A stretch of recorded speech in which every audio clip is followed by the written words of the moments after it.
It was Christmas Eve, 2001. I was 6 years old at the time. My parents had gone to the store in town to grab some last-minute supplies for Christmas. They'd left me in the barely capable hands of my older brother. I was downstairs in the living room watching some cartoons on TV, while he was upstairs in his room listening to metal. As I'm sitting there, watching Dexter's Lab, I caught something out of the corner of my eye. Passing by my living room window was a guy in a big, floppy red hat. He stopped at the window and looked in at me. It was a man dressed up in a cheap Santa suit. He had the big, fake white beard and everything, even a large sack slung over his shoulder. Now, to my childish mind, this really was Santa paying me a visit. Still, even then, I knew something was off. What unsettled me about him as he stared in through the window at me were his eyes. They looked sickly and yellow, with dark bags hanging under them. His cheeks were sunken, and he didn't exactly look like the holly jolly jelly belly Santa I imagined growing up. He looked in at me for an uncomfortably long amount of time, and I looked back. Rather than be filled with joy, I just felt uncomfortable, but being so young, I didn't exactly know how to react. Santa was a good guy, right? While looking in, he motioned towards our front door, as if to say, "Let me in." I got up off the couch and walked into the hallway. I unlocked the door, but didn't touch the screen door in front of it like my parents had taught me. As such, there was still a thin layer between myself and the Santa now standing on my porch. Oh ho ho! Why hello there, little boy. Merry Christmas. And what's your name? Michael. I remember feeling confused that he didn't know my name. I always thought Santa knew every kid's name. Wasn't he supposed to have a list? Oh, nice to meet you, Michael. Do you know who I am?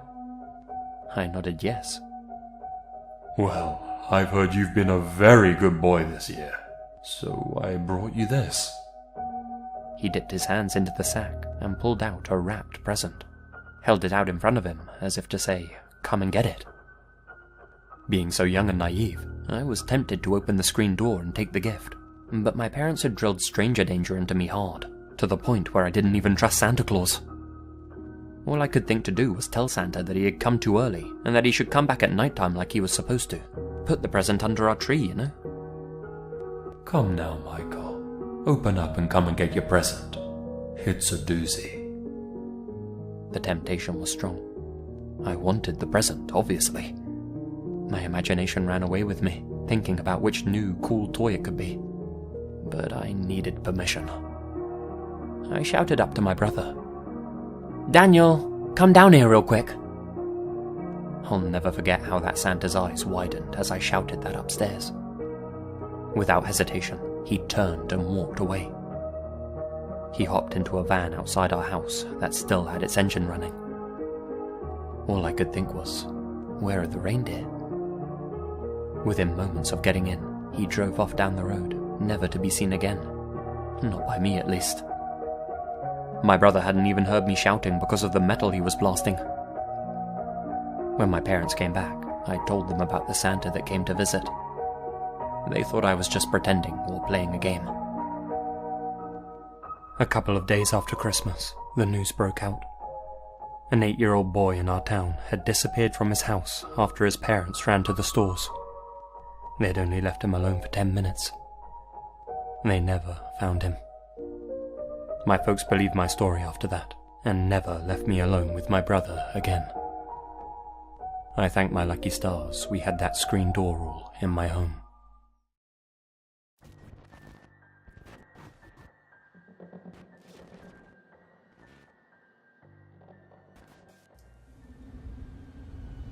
I have had my fair share of weird and scary incidents in my life, but this particular one stands out without any doubt. Because of this incident, every Christmas when someone gives me a present, my heart stops for a while, thinking I have to unwrap it. I was 10 years old, and it was the last Christmas I had with my cat, Pillow. Guessing from the name, I'm sure you have understood Pillow was a cute, furry cat. I wanted a pet dog, but we found Pillow on the pavement one day. So my mom and I brought him home to live with us. He was a very hyperactive cat, always running and chasing things around the house. I remember that Christmas, we saw the maximum snowfall in Rochester. So it was Christmas Eve. I was having the traditional Christmas dinner with my family. There was stuffing, roasted chicken, mashed potatoes, eggnog, ham, and fruitcake. I was eating as much as I could when the doorbell rang. Due to the heavy snowfall outside, our community had to cancel the neighborhood Christmas party. So it was a small celebration that resided in every individual's home. Hearing the doorbell, my dad got up to answer it. My mom and I kept eating and heard Dad opening the main door, then pausing for a while. Generally, we expect a conversation once you answer a door, but that didn't happen in this case.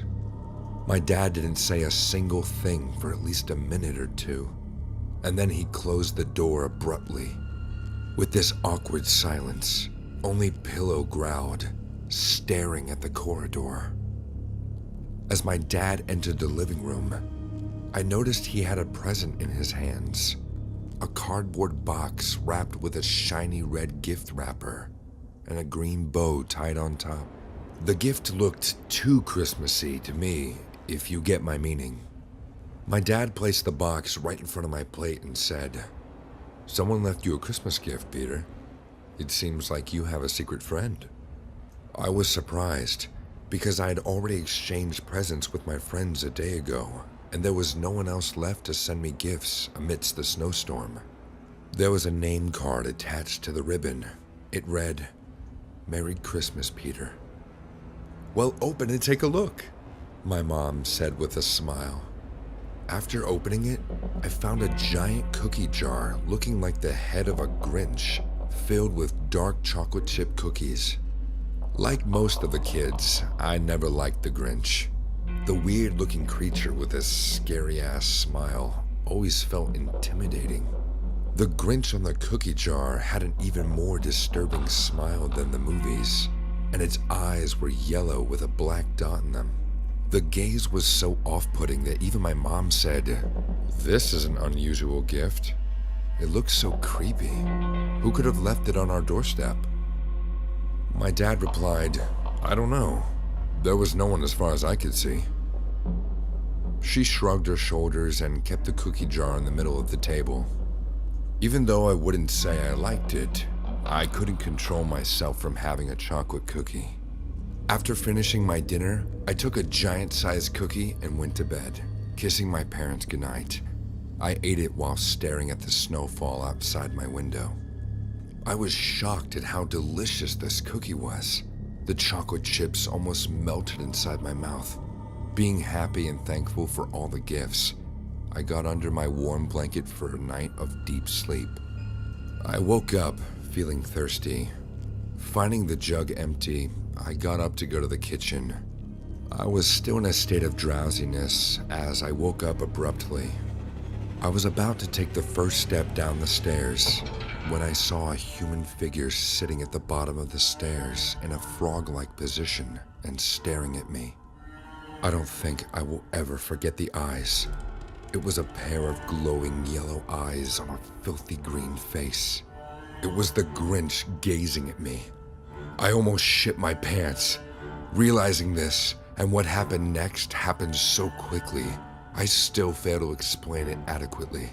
The Grinch gave me a big, toothy smile and slowly stood up. I began to shake in fear, and before I could do anything, the Grinch figure started to climb the stairs at full speed, stretching his hands towards me. Ah! I screamed and ran towards my parents' bedroom.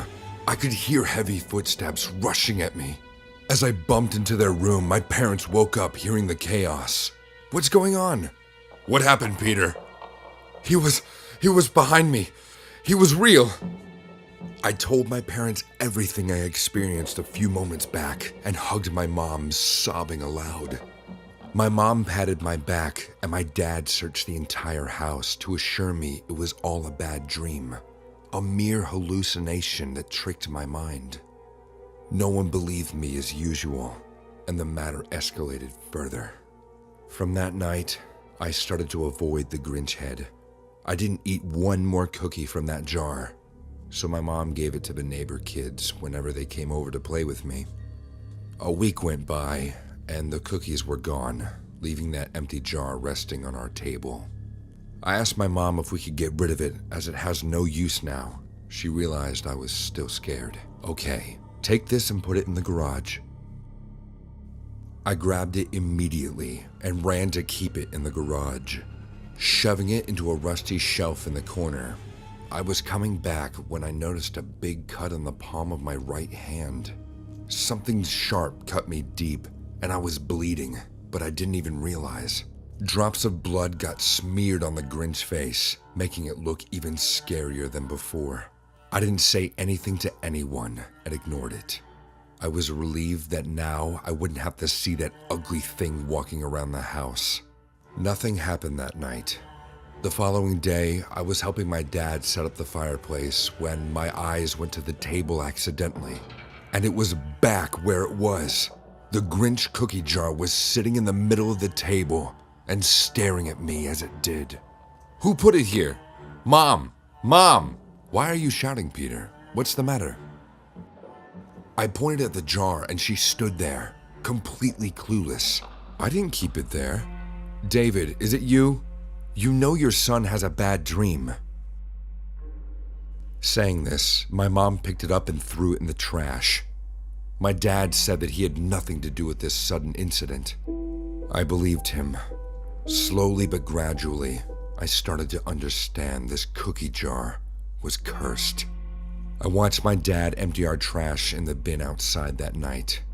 I was finally at peace that this jar would be gone in the morning. Only if I knew what horrible nightmare awaited me. I was sleeping in my room when I heard footsteps outside. I came out and saw my mom walking down the stairs in an unsettling way. Her long hair was dangling in the air, and her white nightgown swept the floor like a broom. Every step she took appeared a bit robotic to me. I followed her, and as we came downstairs, she stopped. I went in front of her and saw her face was extremely pale, and her eyes were closed. This was the first time I saw my mom sleepwalk. "Mom? Mom?" She then opened her eyes and looked at me. Her eyeballs looked the same as the Grinch on the cookie jar. She smiled terrifyingly and said, "Merry Christmas, Peter." She then grabbed her head with both hands and twisted it in one go. The crackling sound of her bones breaking still ring in my ears. What was beyond horrifying was even though her head had turned back completely, she still kept standing there. The smile on my mom's face didn't feel like her at all. Pillow jumped on her as she stretched her hands at me, and whatever was inside her did the same thing to Pillow as she did to herself a few moments back. Pillow whined in pain, and then got silenced forever. I screamed and fainted on the floor. When I woke up, I found myself lying on the hospital bed with my dad sitting next to me. He was in tears, and I knew why. I knew my mom was no more. Pillow was no more. And it's all because of that cursed cookie jar. But what he told me shocked me like hell. My dad came down hearing my scream and found my mom laying on the edge of the stairs with her neck broken like a twig. Pillow was also found near her, dead. Somehow his neck got broken too. Doctors and cops think my mom fell down the stairs during a sleepwalking episode and somehow landed on my cat that accidentally killed it as well. For me, I was just a victim of a severe trauma, discovering my mom's and my cat's dead body all together. The cookie jar went missing right after these deaths. It's been a long time now, and my dad has passed away as well. I currently live in Nebraska with my wife and daughter. I never told them about any of these incidents. They know the same thing as everyone else. It was all an unfortunate accident. But I know it was the Grinch on that cookie jar who stole my spirit of Christmas forever. If you enjoy knowing about scary and horrifying incidents that have happened in real life, then take a look at this channel, Phenomenon. They cover the most unusual stories around the world involving creepy rituals, true crime stories, bizarre occurrences, and even conspiracy theories. Subscribe to Phenomenon and watch spine-chilling content. The link is in the description below. Wake up, Charlie, wake up! My brother Noah constantly kept pushing me to get up. What is it? Let me sleep. It's Christmas! Wake up! I understood he was not going to let me sleep anymore. Reluctantly, I came out from the warm blanket and looked out the window. The world outside my window was covered with a crystal white snow. Christmas is indeed the time of joy. Noah stood beside me with a big smile. I smiled back and said, "Merry Christmas." He hugged me while giggling sweetly. We came downstairs and saw Mom decorating the Christmas tree. "You two up already? Merry Christmas, my babies." Noah started running around the house, and I asked Mom, "Will Dad join us today?" The light of joy in my mom's face wore off immediately. "I don't think that will be a good idea." "What happened last night, Mom?" "What do you mean, Charlie?" "I heard you and Dad fight last night." Mom hesitated for a while. I could see a cloud of pain turning her face pale. She said in a calm but hopeless voice, "You're a big boy now, Charlie. There's something I better tell you. Your dad and I will no longer be together. I'll let you know more once Nana comes." "Nana's coming here?" "Yes. She will come tonight, and tomorrow we will leave for Jacksonville to live with your uncle for a while." Amidst the joy of holidays, I realized my parents would get a divorce. Even though I could feel the tension, I couldn't grasp why they decided to split up. Being an 11-year-old, all I could think is that once you grow up, reality hits you hard. My mom requested me not to mention any of this to Noah. I wasn't going to anyway. Noah and I sat down for our breakfast. Mom made us chocolate pancakes. "Mom, what are we going to do tonight?" Noah asked enthusiastically. "Well, you will be playing with your brother while I go to the airport to get Nana, and then we will go for a trip." "And Dad?" Yeah, he will join later." "Yeah, this is gonna be the best Christmas ever." "Yes, sweetie." I was very much aware that Dad wouldn't be spending Christmas with us. He might be with his friends, preparing himself to get through this divorce. What made me angry was that he didn't even say goodbye to us or see us before leaving. Thinking all this and burning in my own rage, I spent the entire day killing people in video games. Noah was busy with Mom hanging Christmas balls on the tree. I felt both didn't care that Dad was not home on this special day with us for a moment. I finally decided to ignore all that and talk to my dad when I saw him. Around 6:30, my mom left for the airport to pick up Nana, and it was just my little brother in the house and me. It wasn't the first time we were home alone. We live in a close neighborhood, so it was safe. Noah came and started bugging me to play with him, just when our doorbell rang. I went to the main door and looked through the eye hole. A man dressed as Santa was standing on the other side. His clothes were pretty dirty, and the long Santa beard had stains on it. Without opening the door, I asked, "What do you want?" I'm Santa. I came here with gifts for you. "Dad, is that you?" Ho, ho, ho, ho, ho. Seems like you caught me, Charlie. Being excited and enthralled with joy, I opened the door and hugged him tightly. My dad hugged me back. I could hear Noah yelling, "Dad! Dad! You're home!" "Where were you the entire day, Dad?"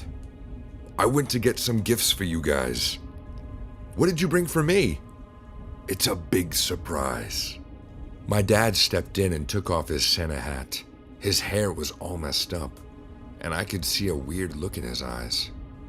What even shocked me more was his careless behavior towards a difficult situation. He fought with Mom, then didn't come home the entire day, but he behaved like everything was fine. He took out 2 gift boxes and handed them to Noah and me. Noah immediately rushed to his room to get the paper knife to open his present. Taking that window of opportunity, I asked Dad, "What happened to you and Mom? She said you won't be living with us from now." "What else did your mom say?" She said we would live with Uncle Jim for a while. Nana is coming here tonight. Mom went to the airport to pick her up." "Well, everything is going to be just fine. Don't worry. Dad is here, and he is going to solve the problem tonight." "So you guys won't get a divorce?" "Of course not, Charlie. I love your mom, and I'll prove that tonight." Noah came running before I could talk about this more. "I got a toy gun. What did you get, Charlie?" "Not now, Noah. But Dad, Mom said..." "Oh, Charlie, you worry so much. Let's forget about all this and enjoy our own until Mom comes back. Come on, who's up for a game of hide and seek, huh?" Me! My dad laughed, and Noah started to pull me to start this game of hide and seek. Even though I was baffled, I decided to put on a happy face and play a stupid game for the sake of my little brother's happiness. I was all ready to ask Mom and Dad what the hell was going on when she returned home. My dad faced the wall and started counting. 1, 2, 3, 4. But remember, you both can't hide in the same place. I hid in my closet, and Noah hid under his bed. I waited for Dad to find me soon, but 5 minutes went by, and I didn't hear him enter my room. I still waited, sitting inside the closet. 15 minutes went by, and he still didn't come looking for me. I couldn't sit back anymore, so I went out of the closet screaming, "Dad, are we still playing?" But I didn't get any reply. I expected to hear Noah yelling as I ruined the game, but he didn't make a sound either. I went to his room and looked under his bed. Noah was not there. Thinking he and Dad might be chilling in the living room, I walked past the corridor and stopped. My eyes went to the floor first. The entire wooden floor was smeared with fresh blood. Its solid metallic smell choked my voice, and I lifted my face. My dad was standing near the Christmas tree, humming a melody and decorating the Christmas tree. "Dad, what's..." "Oh, there you are. How does the tree look now, Charlie?" What I saw swept the ground beneath my feet. Severed body parts that once belonged to my little brother Noah hung like bells from our Christmas tree. My dad laughed and said, "I told you Daddy would solve all the problems." "What have you done?" "I solved the problem, Charlie. Look, Noah was the problem. He's not your little brother. He's not even my son. He's my brother's son, with whom your mom slept with in my absence. But don't worry, I still love her, and I forgave her. But we can't move on if the consequences of her mistakes keeps running around the house in front of my eyes. So Noah had to go. Now you, your mother, and I, we all can live happily ever after. Merry Christmas."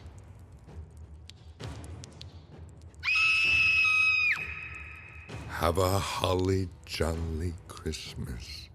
It's the best time of the year. I don't know if there'll be snow, but have a cup of cheer.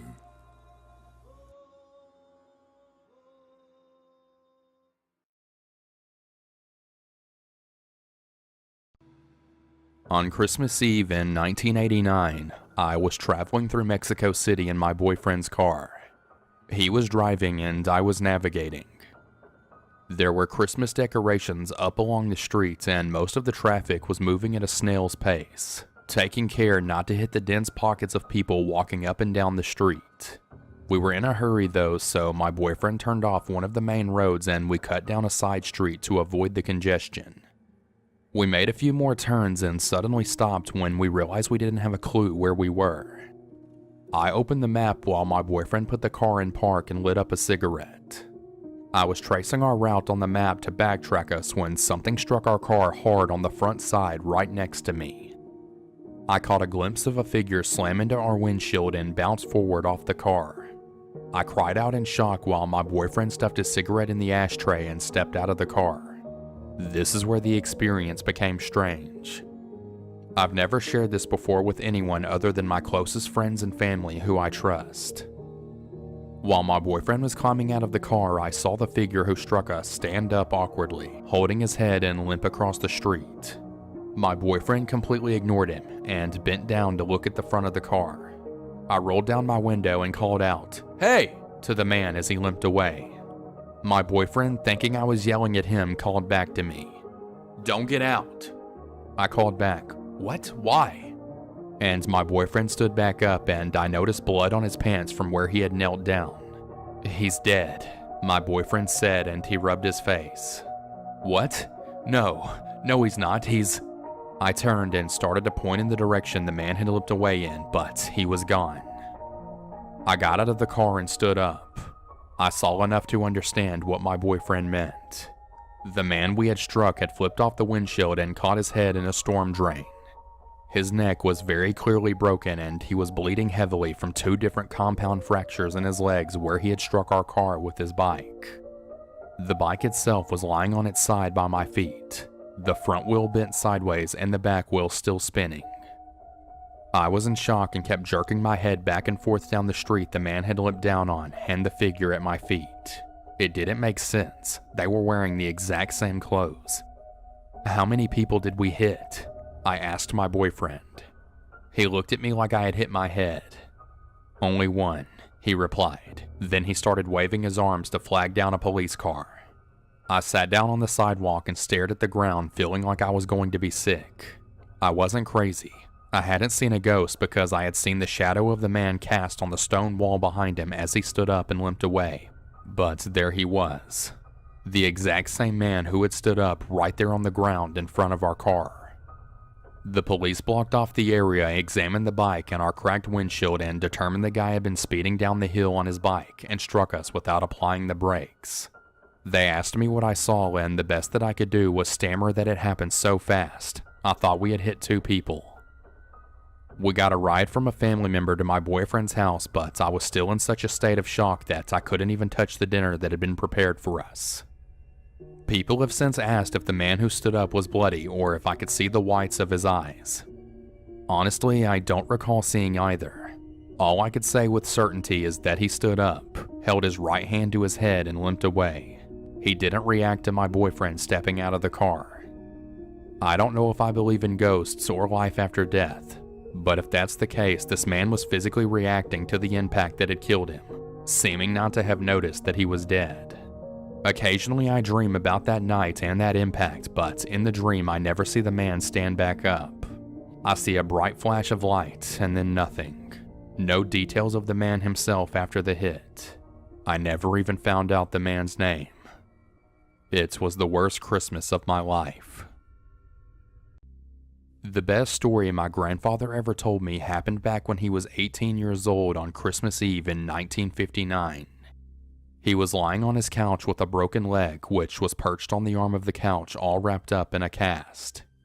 He was listening to the radio and watching the snow fall outside as he used the poker to adjust the wood in the fire. It was about 8 p.m. and he was alone in the house. His family lived on a farm in the middle of nowhere in Kansas, and his father and brothers were across the property in the barn, roughly about a mile away. He doesn't recall where his mother was. He was reading something in the newspaper about President Eisenhower when there came a furious pounding at the door. An enraged voice screamed from the other side of the door that Owen, my great-grandfather, was going to die tonight. My grandfather didn't respond to this. Unable to move off the couch, he pulled the rug across the room until the shotgun which had been leaning against the fireplace was in reach, and he picked it up and cocked it, pointing it towards the front door. My grandfather says for the next 5 to 10 minutes the man continued screaming, circling the house and pounding on windows, screaming for Owen to come out.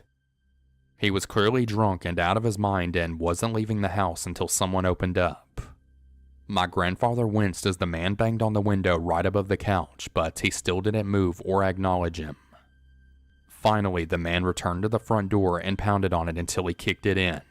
My grandfather said that he felt the blast of cold air and the stench of tobacco and whiskey as the man stomped through the dark hallway and walked right into the living room. He was a tall, lanky guy with brown teeth and an uneven gray beard, like he had only shaved part of his face. The guy's eyes were as big as hubcaps and he was barefoot, which was crazy as it was snowing outside. For about 10 seconds, the guy didn't even notice my grandfather, but was glancing around the room quickly, his eyes darting back and forth like a rat until his eyes fell upon the couch. He saw my grandfather, he saw the shotgun, and he froze like a deer in the headlights. My grandfather cocked the hammer back on one of the barrels. He had him dead to rights, and the intruder knew it. My grandfather snapped, Get the fuck out! The man took a step back, looking more enraged than afraid. Where's Owen? He hissed. Get out! My grandfather yelled. The guy turned around, walked into the kitchen, and dug through the pantry until he found a pint of whiskey. He even turned around and looked back into the living room just to make sure the shotgun was still up. He threw back the whiskey, dropped the bottle in the sink, and walked out, calling back over his shoulder. Tell Owen I said Merry Christmas. Once the guy was outside, my grandfather heard him knock over the pile of firewood by the steps. After another minute, he smelled smoke and realized the guy had set fire to the pile, likely intending to burn the house down. My grandfather hobbled over awkwardly, shotgun still up, barely able to hold it straight on his bad leg, and peered outside. The guy was gone, but there was so much snow around the fire and so much icy wind assaulting it that the fire was already nearly out. When Owen and the others got back and saw the charred marks on the front stairs, they asked what happened, and my grandfather told them everything. Owen flew into a rage, took the shotgun, and followed the guy's tracks out across the fields with a lantern. He didn't come back until Christmas morning when the family was all gathered in the kitchen for breakfast. Owen tossed the gun down and hissed that the fucking thing hadn't even been loaded. When my grandfather asked if he got him, Owen nodded and responded, Oh yes. And that was it. He never got my great-grandfather Owen to report exactly what happened or even know how he knew the man. My grandfather said that he never saw the stranger ever again. I asked him if he thought Owen had killed him, and he responded, I'm almost positive that he did. When I asked, but how did he do it with no ammo in the gun? My grandfather looked back at me and said, There's dozens of ways to kill a man with your hands.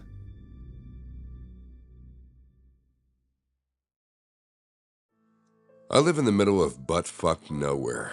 Seriously, it's a literal ghost town. Ghost towns are pretty common in Texas. They're towns that were once booming because of the oil in the area.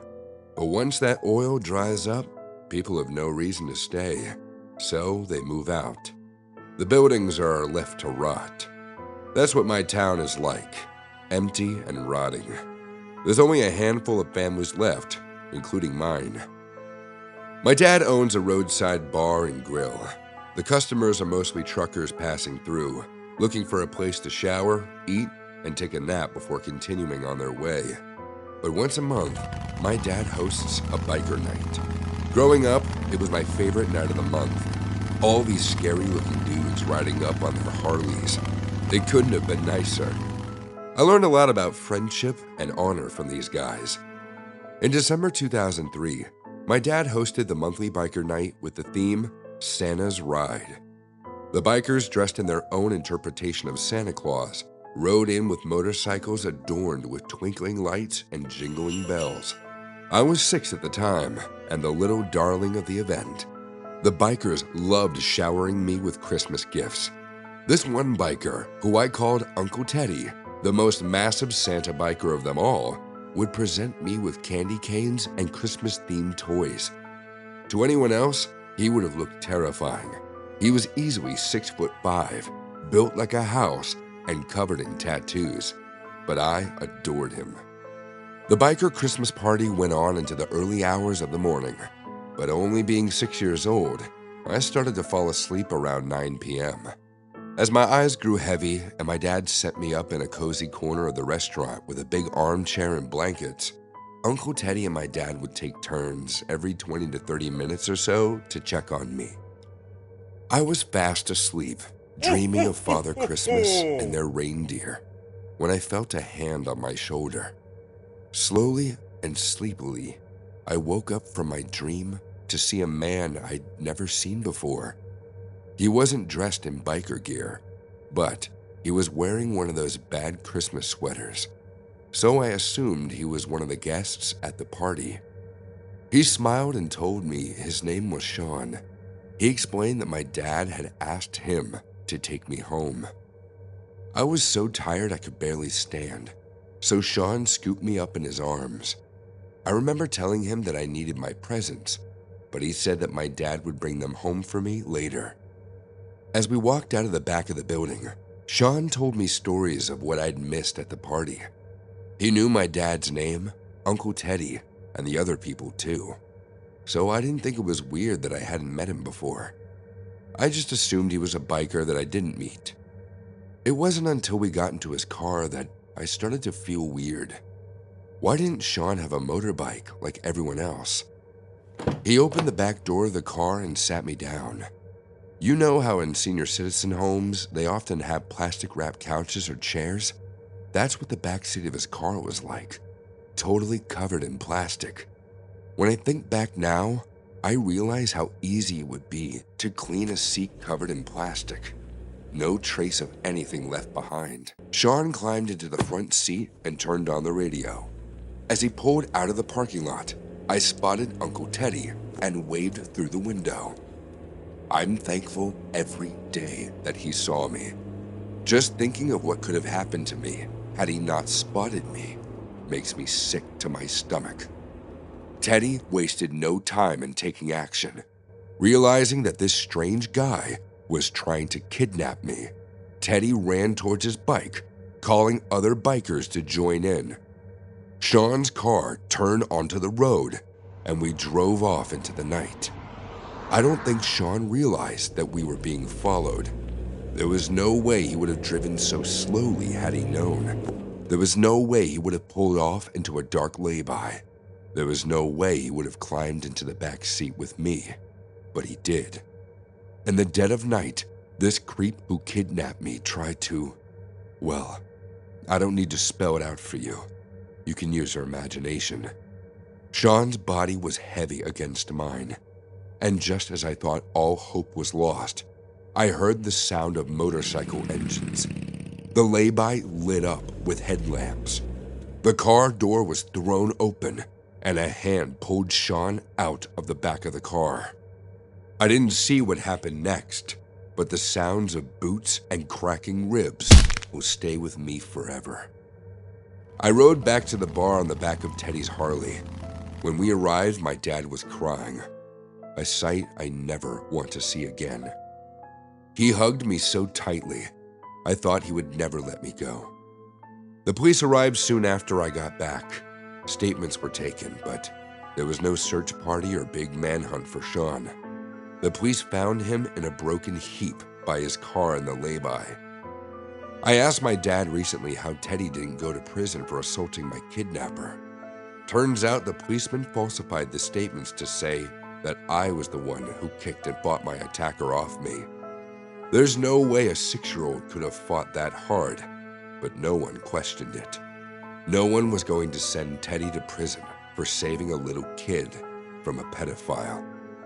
Sean, which was a fake name, only served 2 years in prison for what he did. I never saw him again, but if I did, I'd be sure to call Teddy and his friends to finish what they started. My wife and I don't live together. She had become abusive over the last few months, mostly towards our daughter. Our daughter is almost 18 months old and is my whole world.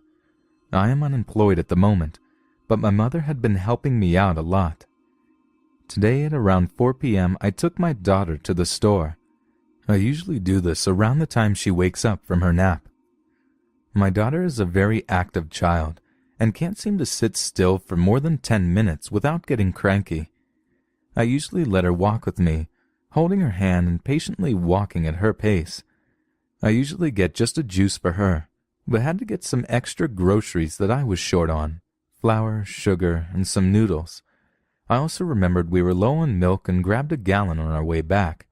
With all that I was carrying, I wasn't able to hold her hand. I made sure to walk behind her, but that only makes her walk slowly. As we made our way to the register, I was continuously urging her to keep walking, which she would do, but only for a second before her attention would be drawn to another rickety box with whatever was on sale, or she would see something colorful on a lower shelf. I was getting a bit frustrated, but I wasn't showing it in my voice. I kept urging her to keep walking, and she kept getting sidetracked. With everything I was carrying, I started to wish I had grabbed a basket. At the front, their customer service desk holds Register 1, which was thankfully open. I want to take the time to mention that my daughter is very fond of saying hi and waving at everyone. I set everything up to get rung up, but the service attendant was busy with a return at the customer service area, so I had to wait. The entrance to the store is to my right. The only exit is behind the service desk, which leads into the small foyer before leading to the other doors. As people enter, they have to pass the customer service desk. I was being fatherly to my daughter, trying to entertain her with patty cake and the itsy bitsy spider while we waited for the cashier to check us out. My daughter would frequently wave at people passing and say hi in her squeaky toddler voice. Some people would smile and wave back, while others would stop to adore her. At this point, I'm used to people doing that. It makes me happy knowing my daughter isn't a shy, cranky little asshole like some of the kids you see in the stores like this. The lady was ready to check us out, and I told my daughter to hold my hand since I wouldn't be looking her way. I had to pull my wallet out to retrieve my debit card to pay for the groceries and let her hand go for a moment. I kept looking her way to make sure she wasn't wandering off.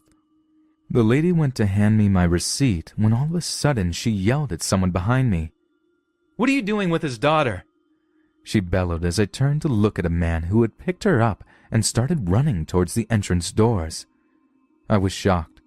The doors didn't open since they were a one-way set of doors, and the cashier quickly picked up the phone yelling that she was calling the police. I was stunned to the point of immobilization, but quickly realized what was going on. I have a pocket knife that I usually carry on me so I can break the seal on my daughter's juice. I quickly ran after the man as someone started to make their way through the entrance doors. He didn't get a chance to run through before I slammed my fist across his temple. I decided not to use the knife in case I might get in trouble. The man stumbled and I grabbed my daughter from his arms. He then proceeded to run out the door, empty-handed. The police arrived about 5 minutes later and asked me what I had seen. I explained that I hadn't seen the man's face, since he had shaggy long hair and a beard. He was also wearing a hoodie, which wasn't that much of a surprise. They took the statement of several witnesses, including the cashiers, and had already had their other officers searching the area. Someone had said the guy had ran behind the building, but the officers didn't find anyone. The police took us home and then asked more questions like, "Have you seen him before? Do you know anyone who looks like this man?" and then proceeded to ask about the home life. The CPS had been over earlier in the day to discuss my wife's mental health issues, and the police had been here earlier as well. The officer asked if we needed any groceries or anything else, and I told them no. The officers left, leaving me their cards in case I saw the guy around the area. About 20 minutes later, I got a knock at the door. To my surprise, the officers had returned with the largest box of pampered diapers I had ever seen, a large box of wipes, about 6 large Winco bags of groceries, and a couple of bags of toys. I fell to my knees and cried after they left us. I had spent almost 5 minutes choking back tears as I thanked them. They had left us with a Christmas card saying I was a strong father to have had so much go on recently, and that my daughter was lucky to have such a great father. There was $100 in the card too, wrapped in a note that said to get a drink or two if I needed it. I don't drink, so I will probably get some extra Christmas presents for my mom and daughter. So, to the fucker that tried to kidnap my daughter, I hope the police find you, and I hope we never meet again. Around a year ago, my husband and I finally managed to pull together enough savings to buy a new car. The 8-year-old Volkswagen we had been driving was bound to be neglected with the arrival of the new wheels. So I decided to sell it before it gathered dust. Christmas was also coming up and my finances were completely drained. It seemed like the logical thing to do. After posting it on a couple of advertisement websites and Facebook Marketplace, I quickly attracted 2 interested buyers. I arranged to meet the first one at a nearby park. It was an elderly gentleman urgently looking to buy a car for his teenage daughter, but he was only able to make me an offer far below what I was initially hoping for. Still, I felt bad for the guy, seeing as he wanted a gift for his kid, so I promised to let him have it should my second viewing fall through. He left in low spirits while I messaged the other potential buyer on Facebook Marketplace and scheduled the viewing. I was out alone that day, and while I'm fully aware of how dangerous it can be to meet up with strangers from the internet, I assumed it would be all right because it was broad daylight. Admittedly, I should have anticipated something shady. The second interested buyer instantly agreed to meet me at the same park within a few minutes. So I waited around until a Range Rover with blacked out windows pulled up. A tall guy exited the vehicle in a brash manner and told me that he was the one I'd been talking to on the marketplace, even though I had communicated with a female profile through Messenger. For some reason, I decided to ignore this immediate red flag and carried on showing him the car. The encounter felt a bit off, and the pit in my stomach only grew when I noticed more people following the guy out of the vehicle. There was no reason for 3 other men to accompany their friend viewing an old second-hand car, yet I played it off and proceeded to list the Volkswagen's history and faults. Before long, the 4 of them began circling my car, with the first guy beginning to insist on a test drive. Perhaps I had been stupidly dismissive to that moment, but this made it clear enough that there were hidden motives to this viewing, and I wasn't about to enter the car with a brazen stranger. He persisted relentlessly, making me feel increasingly uncomfortable, to the point I just told him to have a spin around the block, and the rest of us waited. He found my suggestion amusing and blatantly taunted me by asking what I would do if he just didn't return the car, to which I simply responded that the insurance would probably cover it. In truth, I don't know what I was thinking. I didn't consider that it put me at great risk having him leave the car while I was stranded with his friends. Nonetheless, he climbed into the driver's seat and sped off to test it, while the shady trio just hovered near me and spoke among themselves. I couldn't understand what they were saying, and I was starting to feel very uneasy. The worst scenarios played out in my mind. I was questioning whether the car was worth arguing over or even losing my life for. Either way, I was on the verge of tears or a full-blown panic attack. By the time the guy returned, I was clutching my phone to my chest with my husband's number ready to be dialed. He arrogantly got out, slammed the car door shut, and offered me the same amount that the previous buyer had proposed. Trying to make his deal sound enticing, he encouraged me to get in the car with him so we could go collect the payment in cash. When he sensed my hesitance, he applied pressure by offering me way more than the actual value of the Volkswagen if I went with him immediately. Luckily, my husband called me that very second, and with attention briefly diverted, I quickly told them that I had a better offer, picked up the call, and jumped behind the wheel.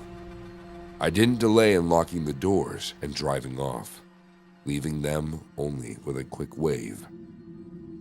Once I got home, I texted the first buyer, and he was very excited to come over and close the deal. My husband arrived with him, and they promptly sorted out the paperwork. Soon the car was sold, the change of ownership was made, and we had accumulated some money to celebrate Christmas with. Everything seemed fine, until I spotted the same Range Rover later that night.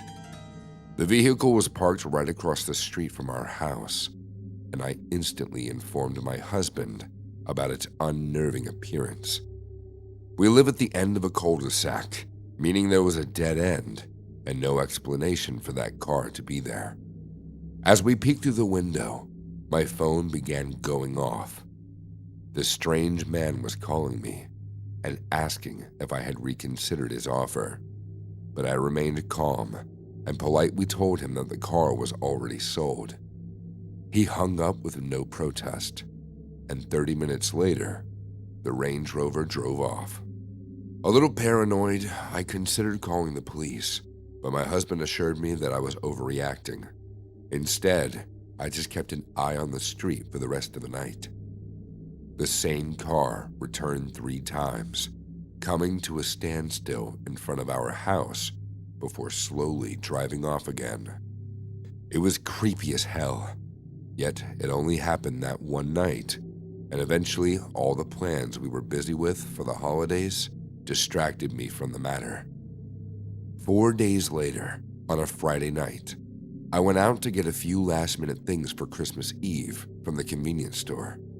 My husband was working late and it was after dark, but my neighborhood had always been very safe, and I felt more comfortable walking alone.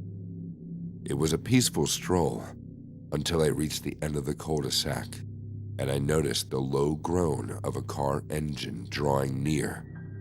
My body immediately went rigid when I realized that the Range Rover was coming down the street with its headlights turned off. By instinct, I ducked down into some nearby bushes, and the car passed me. I was wearing full black that night, and I think that might have helped me camouflage me in the shadows. I watched them proceed to pull up to my house, and all 4 men jumped out. One of them was dressed as Santa Claus, and the others had elf costumes on. The festive outfits were obviously to conceal their identities, but I think I also made them fit right in with the outdoor decorations, and nobody in the neighborhood probably batted an eye to the scene. They boldly walked up to the front door and knocked. The sound reverberated through my ears, even from a distance. When no answer came, they resorted to kicking in my door and breaking an entry. My hands were shaking so bad that I had trouble unlocking my phone. Once I finally managed to reach the cops on the line, I begged them to come quick while I helplessly watched the men exit my home with heavy duffel bags. After the police arrived, they escorted me back, and we found the house completely ransacked. Most of my valuables were either stolen or destroyed. It was the worst Christmas I'd ever had, and I'm still shaken up by the thought of what could have happened had I been home. That was the last time I'll sell anything online again. One year shortly before Christmas, prior to the amazing development of online shopping, I unfortunately had to brave the busy stores with my husband and 2 kids. I absolutely did not want to go out, seeing as we had recently moved into a new apartment, and there was a lot of unpacking to do before we could even call it home and properly celebrate Christmas. Not only that, but I always hated going in any store during the rush of the festive season. However, at that point, we were eating bland ketchup sandwiches, and I couldn't put off getting groceries. When we arrived at the local shopping center, it was just as crowded as I dreaded it would be. So we decided to get all that we needed for at least the next 2 weeks to avoid the influx of last-minute shoppers. What was meant to be a speedy supply run quickly turned into an unsettling encounter that I won't soon forget. I was in the pharmacy aisle looking at hair dyes with my 2 young kids in the push basket when my husband rushed off to find a quiet spot to take an important business call. The kids were fussing as usual, though I had gotten so used to ignoring their antics that it only drew my attention after they abruptly stopped and sat silently. My son was 5 at the time, and smiling in amusement at something behind me, while my daughter, of just over a year, blabbered in fragments. When she muttered the word creepy, it immediately alerted me, and I turned around to face a middle-aged man about 20 feet from us, blankly staring at my daughter. She was a blue-eyed, dimple-cheeked toddler with pale blonde curls back then, and her appearance always prompted compliments. It wasn't uncommon for people to gush over how cute she was and comment on her features, but this instance fell off straight away. Feeling extremely uneasy, I rushed out of the aisle to continue my shopping in another department. I texted my husband telling him where to find me, and he arrived in no time, sensing that something wasn't right because I never bothered him during work calls. Not wanting to make a big deal of what happened, I casually mentioned to my husband that a weird guy was looking at us in a strange way. He asked me what the man looked like, but I had been caught off guard and didn't even get a good look at him in my attempt to dash away. The only description I could give was that he was short and chubby. My husband refused to leave my side after that, and we proceeded to the refrigerated section of the store. This was the most crowded area, and people were shoving us from every direction. I was fighting my way to some frozen turkeys when my toddler piped up and exclaimed, "Santa!" As my gaze followed the direction in which she pointed, I spotted the same guy at the end of the aisle wearing the head of a Santa Claus costume. He was directly facing us and slowly waving. The whole situation was already very disturbing, but what added to it was the style of his Santa head. It was a silicone vintage mask with a braided beard made of faded brown string, and the eyes of the costume were hollowed out and just appeared as 2 dark black eyes. Without thinking, I began speed walking, leaving my husband behind and practically running to the storefront. Looking back on it now, I think my protective mama bear instincts kicked in, and I just wanted to get my kids out of that creep's line of sight. I found an empty lane and started shoving all the groceries onto the checkout line. The clerk even noticed my hysteria and questioned me about it. While I explained the situation to her, my husband came to my side and asked me where the guy was. I could tell he was getting pissed off and about to create a massive scene, which only made me want to leave the store more desperately. We managed to get our things checked out relatively fast, and my nerves were easing up as we made our way to the exit. That was until we saw the same man once again, this time standing near the entrance as though he was waiting for something. I stopped and informed my husband, who then approached a manager with the issue. A different cashier directed us to another exit, as the manager intended to confront the creepy stranger. Once outside, we loaded the car with groceries in no time, and I buckled in my kids with trembling hands, all while the man stood in the doorway of the store, having an intimidating stare down with my husband from across the parking lot. We hightailed it out of there and headed straight home. I thought that was the end of that, a mere chance encounter with an unstable individual. Yet, things took a sinister turn about a week later. As I unpacked the last of our things, I opened one box in particular and found something that pushed my heart to my throat. It was the very same vintage Santa Claus mask that the guy in the store wore, tucked away in a box full of kitchen utensils. The hollowed-out eyes looked back at me, and all I could wonder was how many of these identical masks could possibly exist. Nothing felt the same after that discovery, even though I could never solve how the costume had ended up in a box that I packed. Later, I learned that a hospital nearby also had an outpatient facility that housed the mentally ill, recovering addicts, and all variety of people trying to reintegrate into society. Needless to say, we didn't live in that apartment for much longer past Christmas, and we made sure to do extensive research on the new area we moved to. My next-door neighbor is the Grinch. Yes, I'm sure of it now. He looks exactly like the Grinch.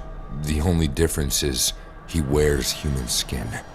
Since he moved here, weird things have started happening in our town. He says his name is Alfred, but I know he's lying.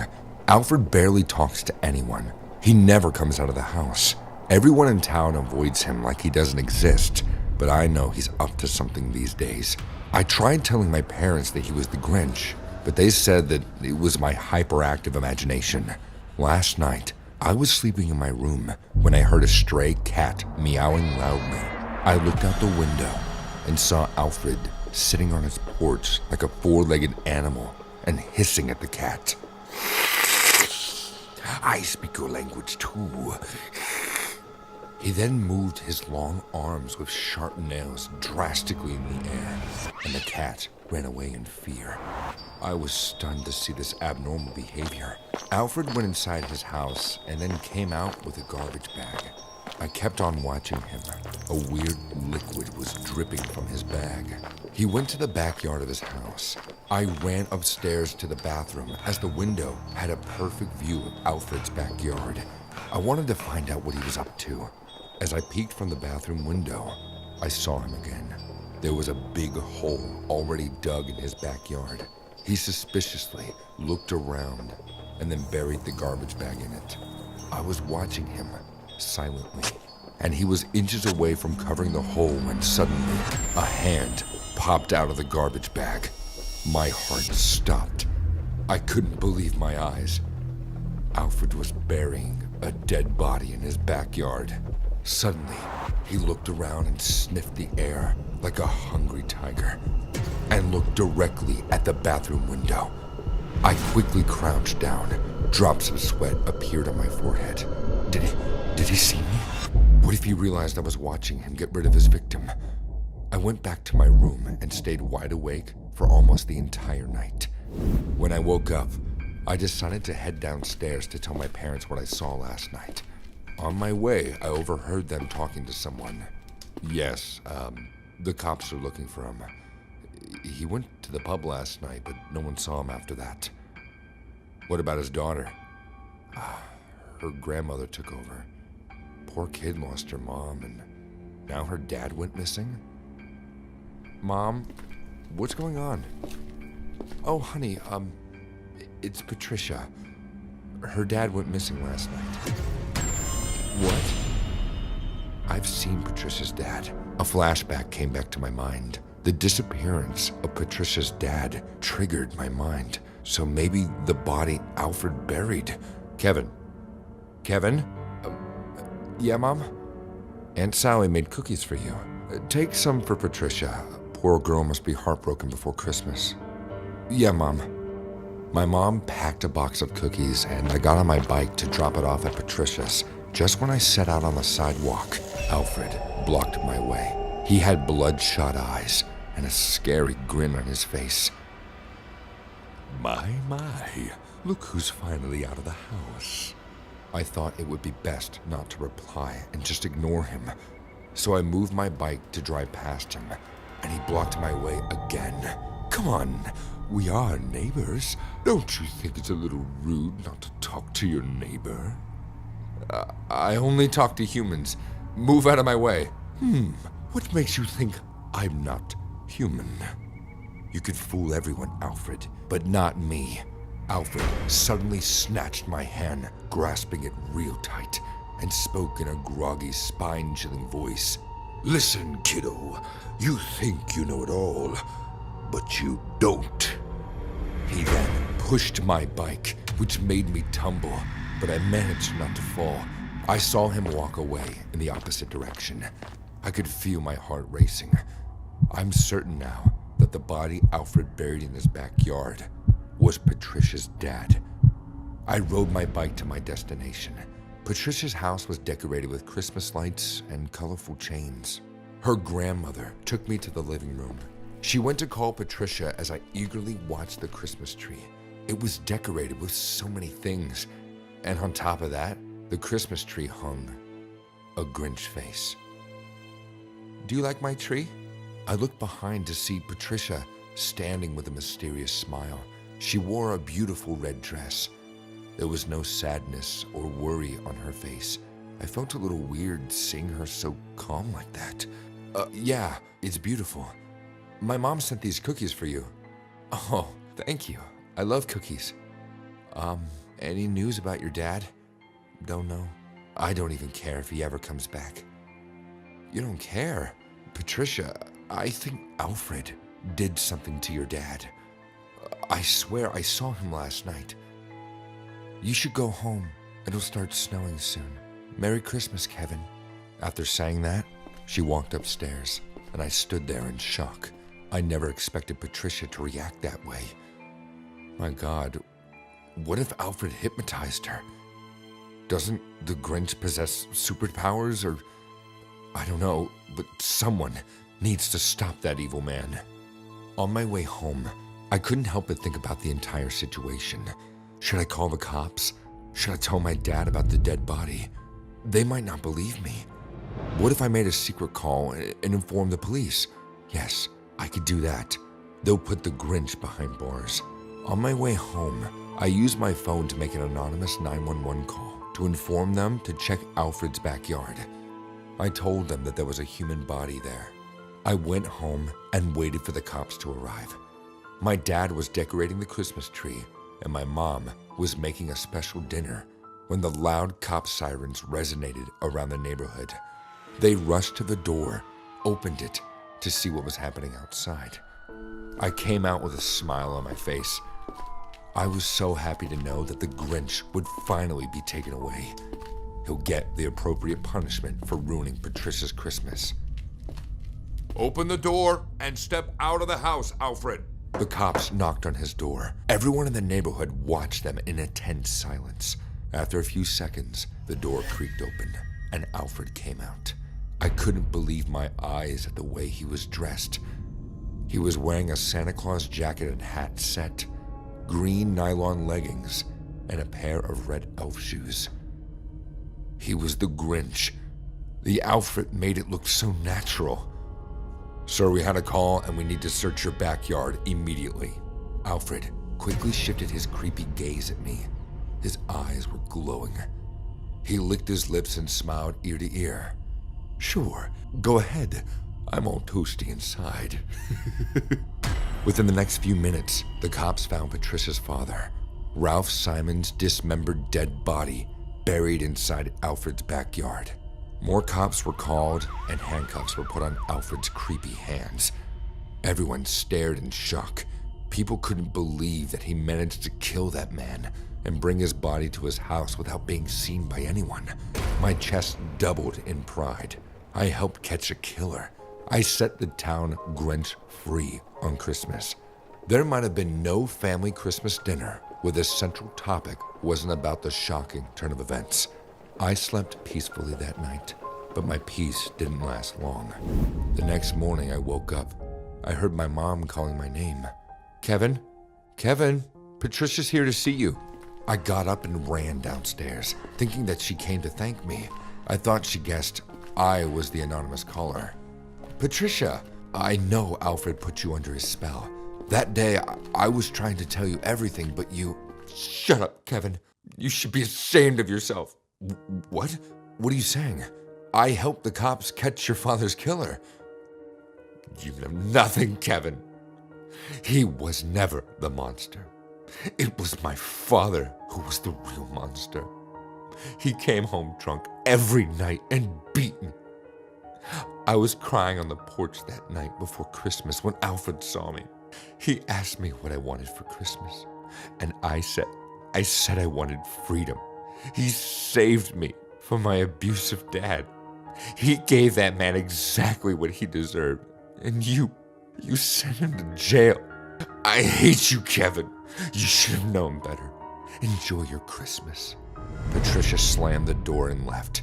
I stood frozen. I didn't know how to feel. Regardless of the terrible things someone had done, does it justify killing them? Despite the messed up nature of the story, I couldn't help feel that it was me who stole Christmas, rather than the Grinch.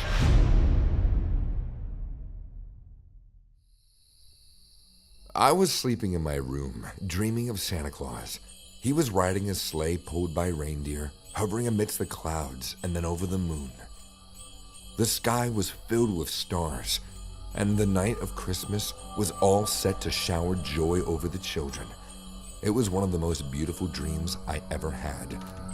When suddenly, my room door creaked open, and the annoying, reverting cry of the door woke me up. Rubbing my sleepy eyes, I saw a tall, fat man standing in my room. I could barely see his face, but I did notice his eyes. His glowing yellow eyes were staring at me. He was dressed as Santa Claus, but his arrival didn't give me any joy. I was scared instead. Who are you? You know who I am. I'm Santa. You're Santa? Where's your bag filled with gifts? Downstairs. Want to come check them out? His glowing eyes had a hypnotic invite to them that I just couldn't ignore. I got down from the bed and slowly started to follow him down the stairs. The entire house was in darkness, but the living room downstairs had a little bit of light coming from the fireplace. Probably my drunk dad forgot to put it out before going to bed. He stopped near the fireplace, facing his back at me, staring at the cookies and milk I left for him on the table. Are those for me? Yes. Mom said to leave them for you. How sad. Why? You don't like it? Exactly. That's why I'm sad. I like it so much. His wide fingers with bumpy knuckles stretched out to the plate of cookies, grabbed it in one swift motion, and started jamming his mouth with the cookies. The more he ate, the more his mouth went bigger. His white beard fell off from his cheekbone because of his vigorous eating style. Once his mouth was heavily filled with cookies, he went for the glass of milk. Like a deranged, hungry man, he chugged the entire glass, spilling milk all over his red coat. For the first time, I noticed his pocket on the red coat. A huge, sharp knife was lurking in it. The steel of the knife had blood on it. Finishing his meal, he let out a burp. Oh, that was a good eat. Oh, especially after the heavy work. What kind of work? Huh? Oh, Santa's job is tough, kid. So, what's your name? Kyle? So, Kyle, how old are you? 8. We walked to the decorated Christmas tree standing in the corner. I noticed a large yellow gift box with a red ribbon lying under it. It was so big that I thought it must have been a robot car, or at least like a big toy. I brought a gift for you. I kept staring at the box with surprised eyes. He let out a huge grin and said, "Go, open it. Take a look." I reached for the box, opening the lid slowly. And as I did, my heart began to race. Suddenly, I started to think that something bad must be inside of it. Then, I opened the box. A pair of hands were resting inside the box. There was no blood on them, just pale, cold hands severed from the wrists, cut clean. The hands belonged to two different people. Both of the hands had my parents' wedding rings. What is that? People who didn't pay their debts, Kyle. I started screaming and ran in the direction of my room, but he grabbed my shirt and pushed me to the other side. I fell onto the wooden floor, yet still managed to stand up and run inside the closest room. After getting inside, I locked the door, hearing his chasing feet stop right outside. He probably ran after me, but I got in here first, fortunately. "Open the door! I'm not gonna hurt you. You're no good to me, dead." "Mom, Dad." "Oh, they're right behind you." I turned around, and to my horror, my parents were dead, lying on the floor. Their mouths were open, their eyes were wide. Not a single drop of blood on them or anywhere in the room. I stood up, crying. I was only 8 years old, but my mom, luckily, taught me how to call 911. I sat down and started sobbing on the floor. I was a kid stuck in a room with my parents' dead bodies and their murderer outside my door. I started searching the room for a phone. I couldn't find any. The fake Santa kept knocking on the door, screaming, "Don't force me to take down this door. Come out, and I swear I'll spare your life." That's when I noticed the half-open window on the opposite side. It was a ground floor window. I could escape to my neighbor's house for help. I had just come up with the idea when the door slammed open, breaking the locks and the lights turned on. I saw the man entering my room. He was grinding his teeth in anger. For the first time, I saw his face. I will never forget the cruelty on there. "Now what? Where are you going to hide now?" I looked at the window, and then at him. It was still possible. I ran for my life. "Hey, where do you think you're going?" His big hands tried to grope at me, but I got saved by inches this time. I jumped out of the window and fell onto the grass, luckily without injury. I got up and started running again. I crossed the fence without any trouble, and as I looked back at the window one last time, I saw the man staring at me. He had a dead, emotionless face. Then, he yelled, "Ho! Ho! Ho! Merry Christmas." I started crying, but I didn't stop. I jumped onto the porch of my neighbor and started buzzing their doorbell like crazy. Everyone woke up, and a woman opened the door. Luckily, I knew her. She was friends with my mother. She took me in and asked me all these questions. I could only say one sentence. "Santa killed my mom and dad." Then I fainted into her arms. To date, the murder of my parents that I witnessed in my childhood remains a mystery. My dad's lawyer told my aunt, whom I understood after growing up, that my parents loaned money from some mafia gang and got in trouble with them. I will never forget the man in my house who came dressed as Santa Claus on Christmas night. The sight of that yellow box with red ribbon still traumatizes me to this day. I can't tolerate the color of yellow or red. It's like a trigger to me. I don't know if the cops will ever be able to catch the guy, but one thing that still reeks in my mind is how the hell there was no blood.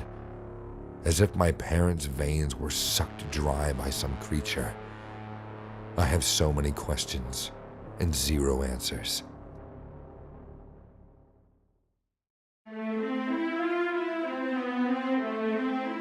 The traumatizing events of this story happened to me several years ago. This is the first time I'm sharing my story publicly in hopes it may help others who read it. At the time, I was a mother of a 4-year-old daughter. Her name is Juniper, and she is my entire life. The day of these events, my husband was at work, so I decided to do some Christmas shopping at the mall. On the way in, Juniper saw Santa sitting in the middle of the atrium and began jumping because I assumed she associated Santa with presents. We decided to get into line, even though it was long. We could get a picture and she could tell Santa what she wanted for Christmas. When it was finally Juniper's chance to sit on his lap, I immediately felt uncomfortable. I didn't like the way he was staring at her. His eyes were big and looked as if though he had been on something. She sat there for a moment and told the man what she wanted as I watched, filled with anxiety. After about 2 minutes, he got her off his lap and winked goodbye to her and said Merry Christmas.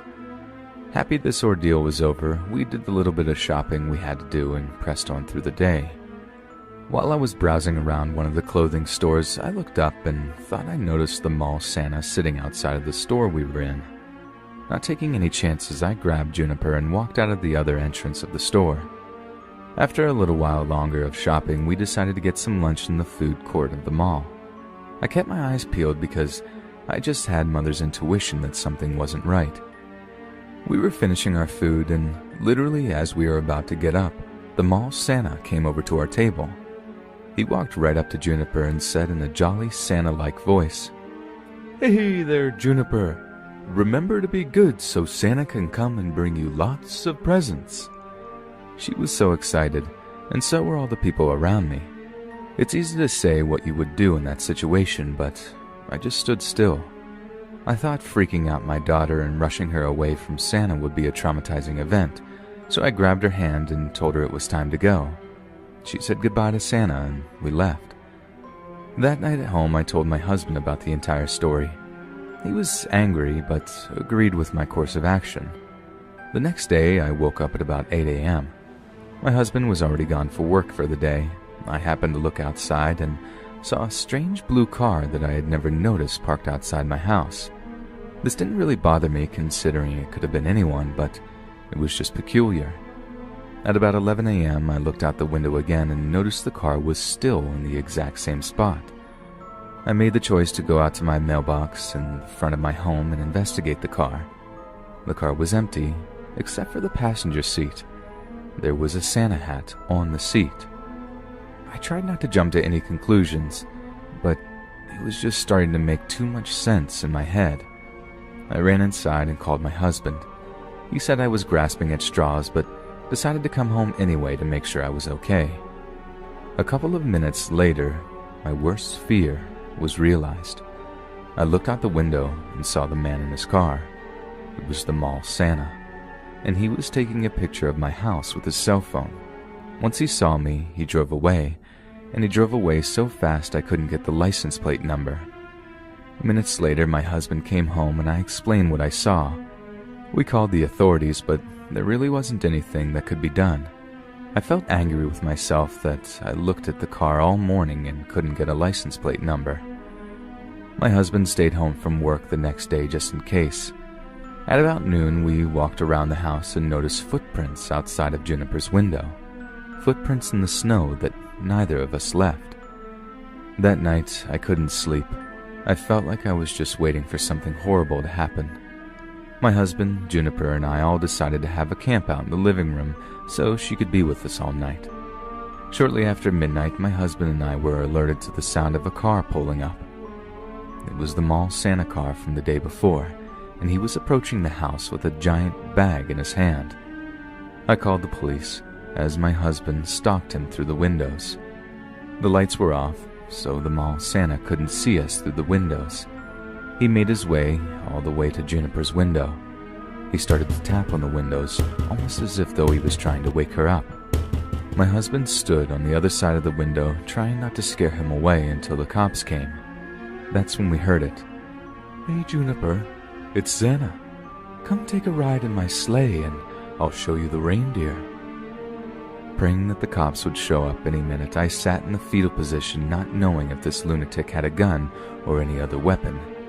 He kept tapping and whispering, "It's me, Santa." Finally, the cops showed up, and when we heard the sirens out front, my husband jumped out the window and tackled the mall Santa. My husband yelled for the cops, and the cops detained the man. He didn't have any weapons on him, but his car did have duct tape and rope. It gives me nightmares to this day, thinking of that horrible situation and what could have happened. My Christmas miracle is that my family is safe, and my daughter didn't have to really experience any of the intense feelings my husband and I did over those couple of days. If you as a parent have instincts about the safety of your child, please follow them. If I would have just left the mall when I felt uneasy, I could have possibly avoided this entire series of events.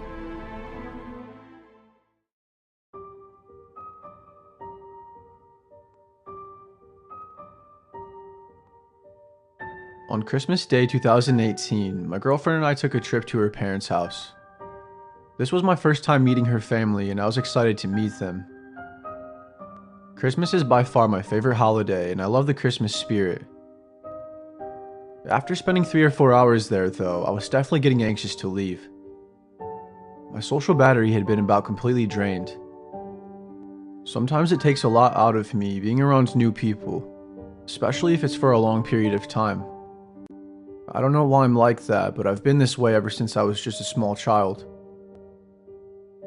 It's not that I don't like people or enjoy their company, I'm just a person that likes to keep to themselves, or maybe I should say I have a very select few amount of people that I love and interact with daily. I just wasn't used to being around so many new people and getting all of this attention. Right before we were about to leave, we quickly realized that over the 4 or 5 hours we spent there, we got lots of snow. I knew it was snowing, but I didn't think we were going to be hit with as much snow as we got hit with. There was easily an additional 3 to 5 inches of snow that was piled on top of the roads that were already in bad enough condition beforehand. My girlfriend and I lived just over an hour away from her parents' house, so with the roads being as dangerous as they were, we got settled in, and we pretty much had no other choice than to crash there for the night. The snow had no plans on slowing down anytime soon, and there was no way we were going to drive under those horrible conditions. My girlfriend seemed quite happy about staying the night, but me, on the other hand, I wasn't so psyched about it. I wasn't going to complain though. I was just happy I was under a safe and warm roof with my girlfriend. Plus I got to spend some more time with her family, and I really got to know her dad some more. We bonded over similar interests that we both had, like hunting and basketball, which I thought was pretty cool. Her parents were very nice and welcoming to me, and they prepared a great meal for myself and everyone else, which I was thankful for. Maybe it wouldn't be so bad after all. I couldn't have been more wrong to think that, though. It was getting late, and everybody was venturing off to bed. My girlfriend Grace got us some blankets, and we went to the spare bedroom that we were staying in for the night. We turned on a random horror movie, and she fell asleep less than halfway through the movie. I, on the other hand, wasn't tired at all. All of a sudden, I heard this weird noise that sounded like it came from outside. It almost sounded like smaller-sized tree branches were dragging across the bedroom window. I really didn't think a whole lot about it at first, but it definitely caught me off guard and raised my suspicion. I almost got up out of bed to try and take a look outside, but Grace was lying in my arms and I didn't want to wake her up for nothing. I think I just assumed that I was overthinking. A bit of time passed by and I was finally getting sleepy, but I really had to use the bathroom. I got up out of bed slowly and quietly as possible to ensure I didn't wake Grace up, and I did my business in the bathroom, and I lied back down in bed after. As I was drifting asleep, I heard this disturbing-like scream come from outside. It was loud enough to wake me up and startle me, but not enough to wake Grace up. I got up and I looked out the window, and I kid you not, I could see a person that was standing in the middle of the backyard looking at me. I wasn't so sure they could see me, but I didn't weigh it out as an option. I didn't really care anyways if they could see me or not, to tell the truth. My gut told me something was terribly wrong though. You know when you get that gut feeling of dread, It's an unexplainable feeling, but that's how I felt. I tried to wake my girlfriend up, but she's a heavy sleeper, so after a few attempts, I gave up. Stupidly enough, I ran outside by myself to go and see what the hell was happening. And the person I saw only a few minutes ago was gone. They were completely out of sight. I then spotted the footsteps in the snow that looked like it led all the way to the shed in the backyard. I followed them cautiously, but quickly at the same time. Then I heard the scratching sound as I was approaching the shed. It almost sounded like the way a knife sounds when scraped against metal. But even so, I continued moving forward. As I got up closer to the front door of the shed, I noticed that it was cracked open. I opened it some more and peeked my head through ever so slowly, with my heart practically beating out of my chest now. And that's when I saw the most disturbing thing I will ever see in my entire life. That same man from earlier was standing right there, no more than 10 feet away from me. He had a sledgehammer in his hand and was approaching me now. I stood there in shock for probably a few seconds, but I screamed for help as loud as I could immediately. I started to run back to the house, and he began chasing me. When I turned around though, right before I got to the front door, he was out of sight. Almost like he vanished out of thin air. I didn't question it much, I was just ready to get the hell inside to safety. I ran upstairs in a panic to Grace, and I told her what happened. She started freaking out when I told her, even more than I was, and we woke her family up and told them as well about what happened. Thankfully, they have cameras up surrounding the perimeter of the house, so Grace's dad played back the footage so they could see what we were talking about. Unfortunately, it didn't pick up the man's facial features at all, and it wasn't any help in identifying the man. I barely got a good look at him either. All I can really say is that he was average height, and that he had medium-length black curly hair, and was creepy as fuck. For some reason, her parents didn't want me to call the police though, and I think they tried to convince me that it was some sort of prank and that we shouldn't be worried about it. I don't know how the hell they could believe that, but I thought that was pretty weird. Something about that didn't seem right to me. You would think that if someone was on your property with a weapon and they chased your daughter's boyfriend in the middle of the night, that something would probably kick in inside of you, that was definitely way more than just a silly prank. The guy was going to fucking kill me for Christ's sakes. I skipped out on going to Grace's parents' house every Christmas since. And I've been running out of excuses, but I really don't care to go back. Last year on Christmas Eve, I was sitting in my living room on the couch, enjoying my free time alone. My two boys, who were only 5 and 8 years old at the time, were already in bed, and my wife was already sleeping peacefully as well. I had a couple hours to myself to do whatever I wanted, so I turned a random Christmas movie on that I found on TV and I let it play in the background. I turned our Christmas tree lights on and I made myself some hot chocolate to really help set the atmosphere of a cozy Christmas Eve night. I wasn't paying a whole lot of attention to the movie, I was mostly just playing games on my phone and scrolling through Facebook. I just remember feeling very content and relaxed. It was the perfect night. I had the fireplace going and I had leftovers from last night's dinner and the next day was Christmas. I didn't think that life could get any better than that.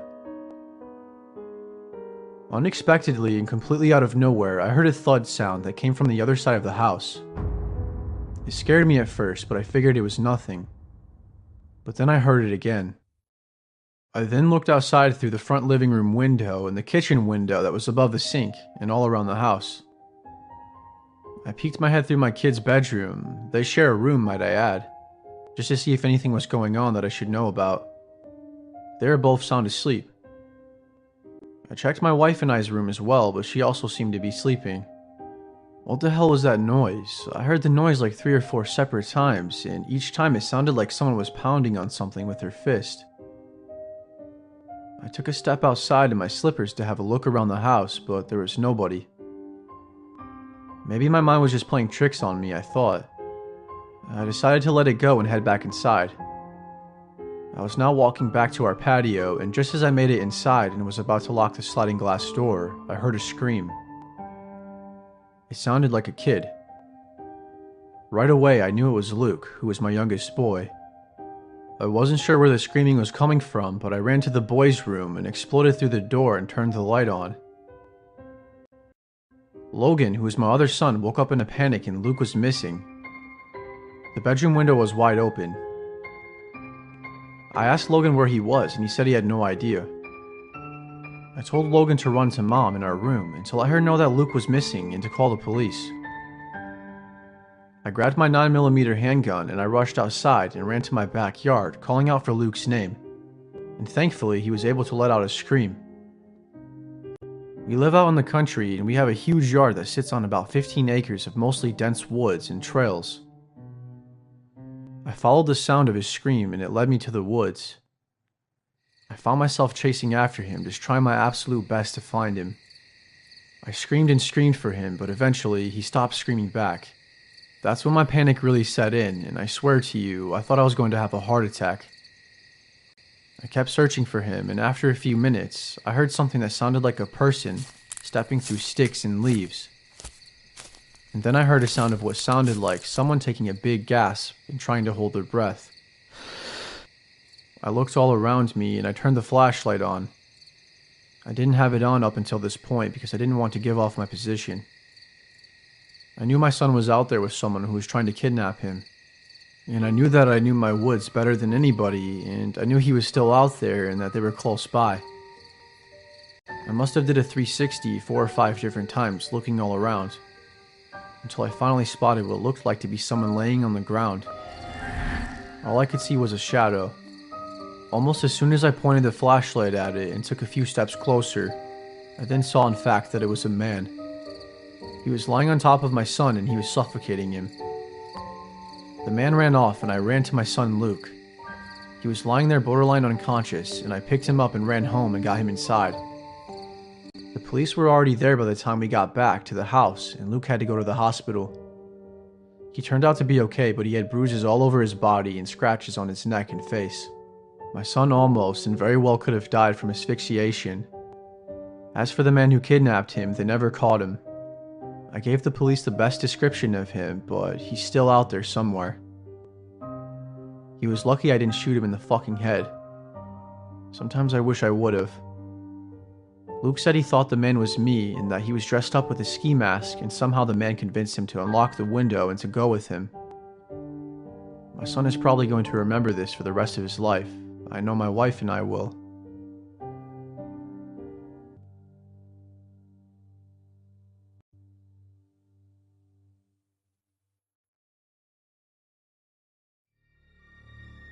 This happened on Christmas Eve when I was 23 years old, 3 years ago. I lived alone in a house that I was renting at the time. I had been spending time with some family all afternoon, and I didn't end up making it home until later into the evening. I was really tired because my sleep schedule was all out of whack, and I remember I had a particularly stressful work week the previous week, so I was just ready to go to bed. Usually I shower when I get home and hop in bed afterwards and turn some Netflix on or YouTube. But not today. I was so beat that I went straight to sleep after checking my phone for a few minutes. I had to wake up early for Christmas morning anyways. I think I fell asleep just after 8 o'clock. It couldn't have been more than a few hours that I awoke to footsteps that were coming from upstairs. Just to give you a little bit of an idea, my bedroom was downstairs in the basement. I'm a really light sleeper, so I woke up fairly quick, I think. I woke up in a panicked state, and immediately I realized someone had just broken into my house. The first thing I thought to do was call the police, but my phone wasn't picking up any service. I get horrible service sometimes in my basement, and this was one of those times. I rushed over to the laundry room that was also downstairs and only a room away, and I grabbed about a foot-long steel pipe that I could use as a self-defense weapon. Of course, I didn't want it to come to that, but I had to be ready. I hid behind some clothes I had hanging up in the laundry room, and it wasn't that great of a hiding spot, honestly, but it was the only place I could come up with to hide. I must have called the police a dozen times, and each time it would ring only once, and it would make this beeping noise my phone would make when it had no signal. I was starting to get pretty pissed off, and I let my anger get a hold of me. The noise upstairs continued, and by now it had escalated to more than just footsteps. I kept hearing this noise that sounded like someone was pounding on something. Then everything got eerily quiet for only a couple of minutes. Whoever broke into my house was now trying to make their way downstairs. I must have locked the door though, because whoever it was wasn't able to get the door open. I have a bad habit of making sure that the doors are always locked. I'm not so sure how bad of a habit it is though, considering it potentially saved my life. The man started yelling and screaming, but I couldn't make out what he was saying. It didn't even sound like he was speaking English. He then knocked on the door, and then he attempted to break it down by what sounded like him kicking it over and over. Luckily, he wasn't able to get the door open. I pretty much sat there and waited for the nightmare to be over with. I waited until I felt like he was gone before I even thought about walking upstairs. I probably waited for over a half hour, after the last sound I heard from upstairs. I finally worked up the courage to walk up the stairs and look around the house for him. I was just waiting for him to pop out at any moment and I would have had to fight for my life. But he never did. He was gone. The only thing he left behind was a piece of paper that he taped to the fridge that said, and I quote, "I'll be back," with a bunch of smiley faces on it. I didn't care too much for his little threat and I called the police to make a report on what happened. I had absolutely nothing on the man though. I didn't know what he looked like at all, and I had no idea of his age or anything that could even give the slightest detail of the man. So obviously, there wasn't much the police could do except reassure me and boost my confidence by telling me that everything would be okay and that they will catch him sooner or later. It really freaked me out too, because even still to this day, I have no idea how he got inside.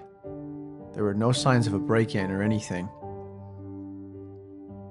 I had an incident that happened exactly a year later on Christmas Eve as well. I wasn't home, I was actually at my girlfriend's house visiting with her family when I received a notification on my phone on my Ring doorbell app that said somebody was at my front door. I opened up the notification right away and there was a man on my front porch trying to get my attention or break into my house or something. I know deep down in my heart that it had to have been the same guy that broke into my house the year before. He had this huge creepy smile on his face, but he seemed to have been confused by the Ring camera I had, like he hadn't seen one before or something. I then yelled at him and told him the police were on the way and that if he doesn't leave he's going to be arrested and to never come back again. Well, surprisingly it worked when I threatened him because he ran off and I haven't heard or seen anything from him since. I called the police and I was able to give them a description finally, but still, since the man was gone by the time the police arrived, there wasn't much they could do. Now every year around Christmas especially, I get paranoid that he's going to come back. I'm set to move in about 3 months though, so hopefully I can finally start feeling safe in my own home. My name's Ethan. And yeah, I've heard it all before. You're too old for this. But they don't get it. The Grinch isn't just a character to me. He's something more. I mean, I'm a sucker for this stuff. Posters, toys, collector's items, you name it, I have it. My house is literally like the Grinch exploded in it. People tend to think it's quirky or weird, but they don't see what I see. The Grinch was clever and misunderstood, a genius. But things went sideways last Christmas. It started in a flea market. Just walking through, scouring over all the tables for any Grinch, I saw it. An old dusty Grinch toy perched atop some wonky table. It was unlike any other I've ever seen though. Fur matted, green plotting instead of richly vibrant, and eyes. And glow kinda almost like they're breathing in that dim light. When I picked it up, it was warm. Not warm like it sat out in the sun all day. Warm like if it were alive. My chest constricted, and I reassured myself that it was just my excitement. How much? I asked the seller. The old man behind the table didn't even look at me. Take it. He muttered. No charge. I should have walked away, but I didn't. I sat the toy on my shelf, right in the middle of my Grinch collection. It was perfect there. Too perfect. As I gazed at it, a creeping, crawling feeling went up my spine as if it looked back at me. Then the whisper started. I thought it might just be the wind, or perhaps the neighbors, but it was whispered inside the house. Faint, soft, just out of earshot. They seemed to come from nowhere and from everywhere, and it only got worse. Every time I passed a mirror, my reflection seemed off. My nose looked longer, my cheeks hollow. One night, I swore I saw my face twist into a Grinch-like grin before snapping back to normal. The decorations around my house seemed different somehow. The Grinches on my shelves seemed to shift when I wasn't paying attention. Their smiles grew thinner, their eyes deeper. I tried to think myself into agreement with my mind, but the fact remained within me. I knew. And then the dreams came. I saw him every night, the Grinch. But it was not the playful mischievousness of his daily endeavors. He was taller and leaner, his green fur darker, more patchy. His grin went on too long, and jagged and sharp were his teeth. I envisioned him standing at the foot of my bed. He watched me, whispering things I couldn't understand. Follow me, he said one night in a deep guttural voice. I wake up drenched in sweat with my heart racing. That was when I started digging. I needed answers. I spent days researching and surfing all obscure forums and old books dedicated to Christmas folklore. And that's how I found the legend of a cursed Grinch toy. According to the stories, it wasn't only a collector's item, it was a trap. It pulled people in, feeding on their obsession, slowly turning them into what they so admired. Something inside me didn't want to believe it, but the signs were there. Whispers, distorted reflections, and dreams. I tried to eliminate the toy. I threw it in the trash, but the next morning, there it was back on my shelf. I burned it, but it came back. Its fur singed, its grin even wider. I was losing my mind. Christmas Eve. That's when I finally saw myself. This time, however, it wasn't me. The face in the mirror was green, and its grin was stitched into its cheeks. I screamed and punched the glass, but the image didn't break. That's when I realized I wasn't just seeing the Grinch, I was becoming him.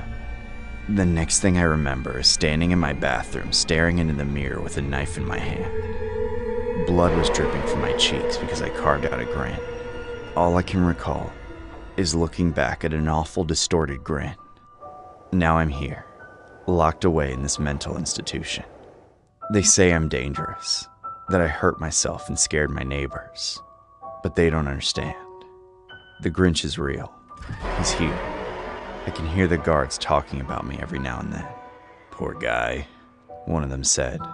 His obsession destroyed him. The other replied, yeah, who carves a grin into their own face? They don't know what I know.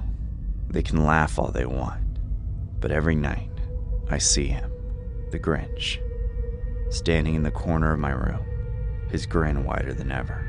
He's waiting.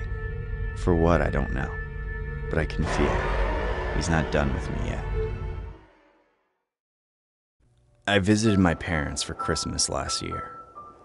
It had been snowing since October, so my dad helped me switch over to winter tires over a month earlier. That made me think I didn't have to worry much about road conditions.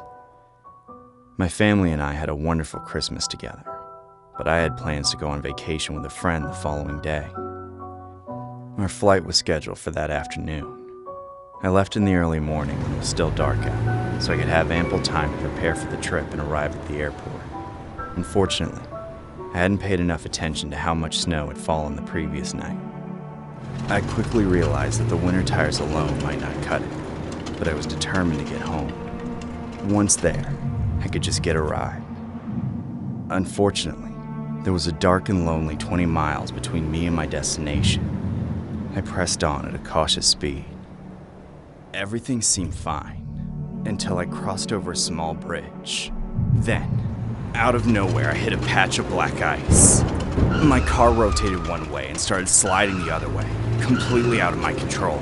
I rammed into a pile of snow underneath. But thankfully, I wasn't going fast enough to cause any damage to the car. On the other hand, the snow caved in under one tire, causing me to get stuck. I tried not to panic. I had never had to get myself out of snow before, but my dad told me how. When I stepped out, though, All my confidence was blown away by the brutally cold wind and the realization that I was completely alone on that stretch of road. When I refocused, I grabbed all the floor mats from the back seat and the box of cat litter from the trunk. I got on my hands and knees and cleared a path for my back tires, packing down the softer snow into hard ice. I laid down the litter with mats and tried as hard as I could to cram them under the tires. I was working under the light of a single flashlight, feeling like I was on a fast track to hypothermia as my fingers started to get stiff and my face went numb. Just as I was ready to give it a try, I saw a pair of headlights approaching behind me. I flagged them down, trying to warn them about the ice. They seemed to go over it with no problem, and as they pulled over next to me, I saw that they had chains on their tires. It was another larger SUV, driven by a scruffy middle-aged man with gloves on who offered to help. I declined, saying I was already taking care of it. But then he took a glance at my setup and said there was no chance of that working. He hopped out of his car, revealing a stained jacket over a large gut, saying he'd help tow me from the ditch. I told him again that I had things handled, but he glared at me, demeaning. He said a little lady like me couldn't handle anything on her own, and that I was no good to anyone if I froze to death. I was offended. My teeth were chattering so much I couldn't go off on him for being such a chauvinist, and what I could get out was lost in the wind. All I could do was watch him pop open his trunk and pull out a long chain, which he looped through an attachment point under the front bumper of my car. Then, he told me to kneel there and hold it while he grabbed something to lock it in place. I managed to ask him why he didn't just tie the chain in a knot, but he snapped at me asking if I knew anything about towing cars. I tried to snap back by saying I never asked him for a tow, but he pointed at my floor mats and cat litter and said it was the stupidest, most brain-dead method of getting out of snow. If he left, he said I'd be stuck there all morning until the snowplows came to bury me. In the freezing cold, looking at my handiwork once again, I had to admit the tow seemed like a better option. I swallowed my pride and did as he said, kneeling at the hood of the car with the chain in my hands. A moment later, the man returned, handing me an open padlock. I noticed he was holding one hand behind his back, which as he stood looming over me, was no good omen. My inner voice was screaming at me at this point that my initial feelings about this guy were right. However, I tried to keep going along with things while still being extra cautious. So I kept one eye on him as I turned away to secure the chain. I only got the lock through one link before I saw him raise his arms over his head out of the corner of my eye. I looked over my shoulder and saw a hammer ready to strike me in the back of the head. I quickly jumped out of the way just before he slammed it into the bumper. I yanked the chain out from under my car, whipping it across his face as he went to hit me again. He shouted in pain as I ran around to the passenger side, jumping in and locking the doors just moments before he reached the window and started hammering the glass. I crawled over to the driver's seat, praying I wouldn't be stuck. I heard my dad's voice again saying, "Don't floor it." So against my panicking instincts, I feathered the throttle until I felt the tires catch, and then I finally slammed on the gas pedal. I roared out of the ditch, speeding off to safety. The creep didn't come after me, but he smashed my window. When I got home, I called the police immediately and reported everything. But since I didn't have the license plate, they didn't really do much. The rest of my day was very strange, trying to go through with my trip after what happened. It's horrible to think that there's a kind of person in this world that goes around looking for people in need of help, just to take advantage of their vulnerability.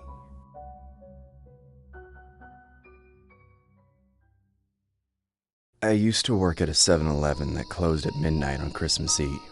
I worked that closing shift one year. I wasn't supposed to be alone, but my coworker no-called no-showed. The night was painfully slow. After 11:30, no more people were coming in, so I started getting ready to close. I got almost everything done, then I went to count the register. I was about to open the drawer when I heard a faint noise coming from outside. It sounded like jingle bells. As I paused to listen to it, the sound got louder and closer. I looked outside and saw a man dressed as Santa Claus. He was crossing the street, heading right for the store. While he walked, he shook a leather strap of jingle bells in one hand. He was staring right at me, even at a distance and through the glass door. I could tell. He came all the way up to it, then he stopped just outside. He went silent, no longer shaking his bells, just staring at me. He had a strange look in his eyes. It wasn't like a crazy or high person. It was different. They were so empty, yet so full of joy. I looked away at the clock. It was 11:57, so I couldn't bar him from the store. Against my better judgment, I welcomed him in. He opened the door and took one step inside, then stepped on the floor mat, still staring at me. He made a sudden and unnerving series of deep shouts. Ho, ho, ho! It took me a moment to realize that was his version of ho, ho, ho. It sounded like one of those holiday greeting cards with a worn-out tape recording. Standing in the same spot, he asked what a little boy like me was still doing up. I replied that I was working and the store closed at midnight, but he said I was being naughty and needed to go to sleep so he could put my presents under the tree. I kept being straight with him and said there was no tree and that he needed to buy something. To that, he scoffed and said Santa Claus never buys anything on Christmas. No. Good little boys and girls were supposed to leave milk and cookies out for him. That's when he raised his strap of jingle bells and shook it as he started walking.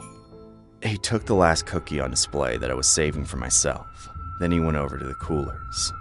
He grabbed a bottle of whole milk, cracked it open, then proceeded to unwrap the cookie and cram the whole thing into his mouth in about 2 bites, washing it down with an entire bottle of milk.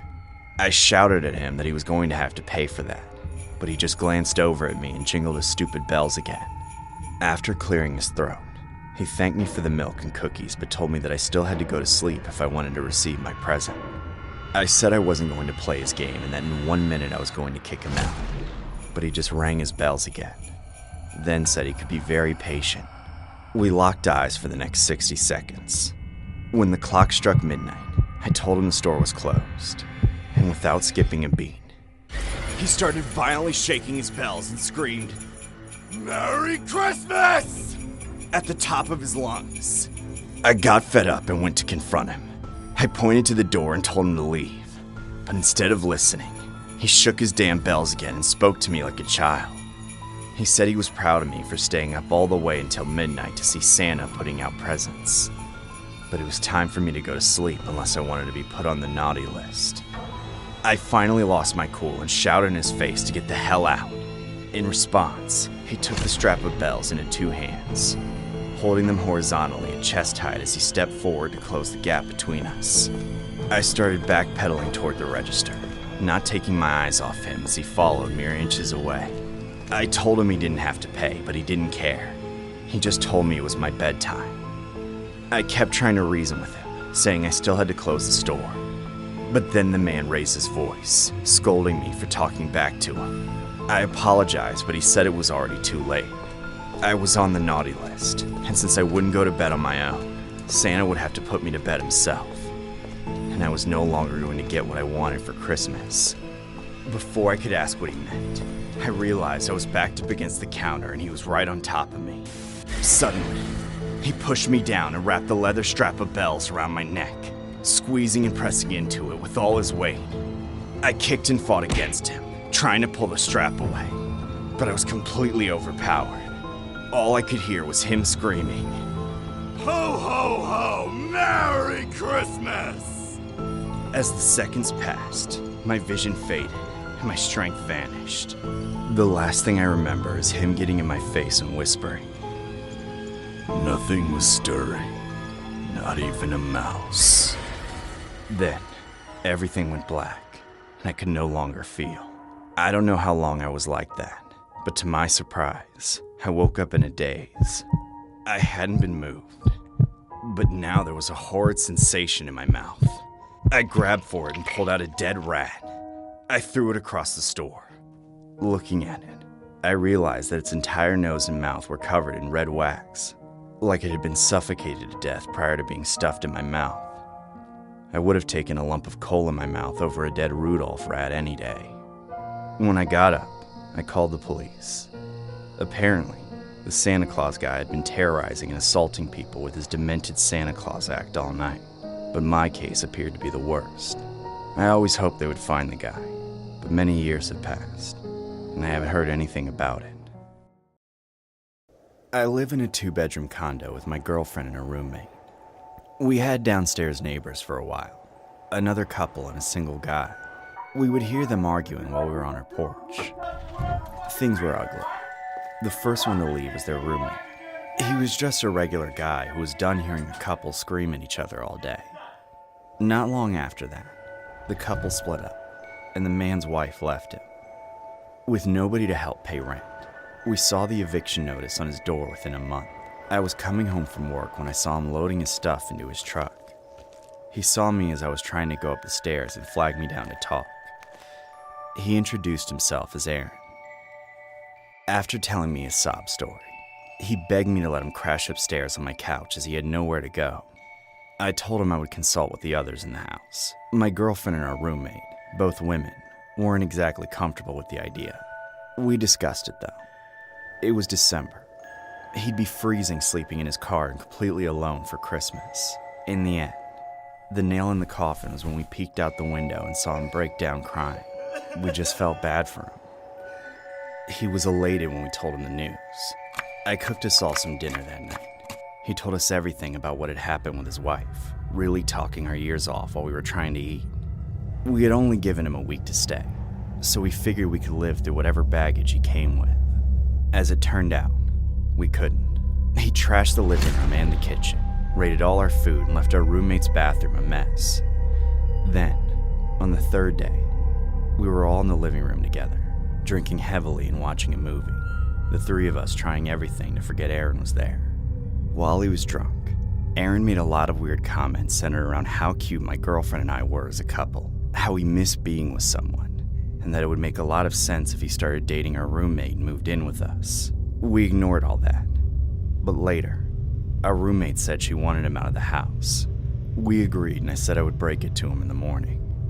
That wasn't the end of it though. In the middle of the night, we woke up to our roommate screaming.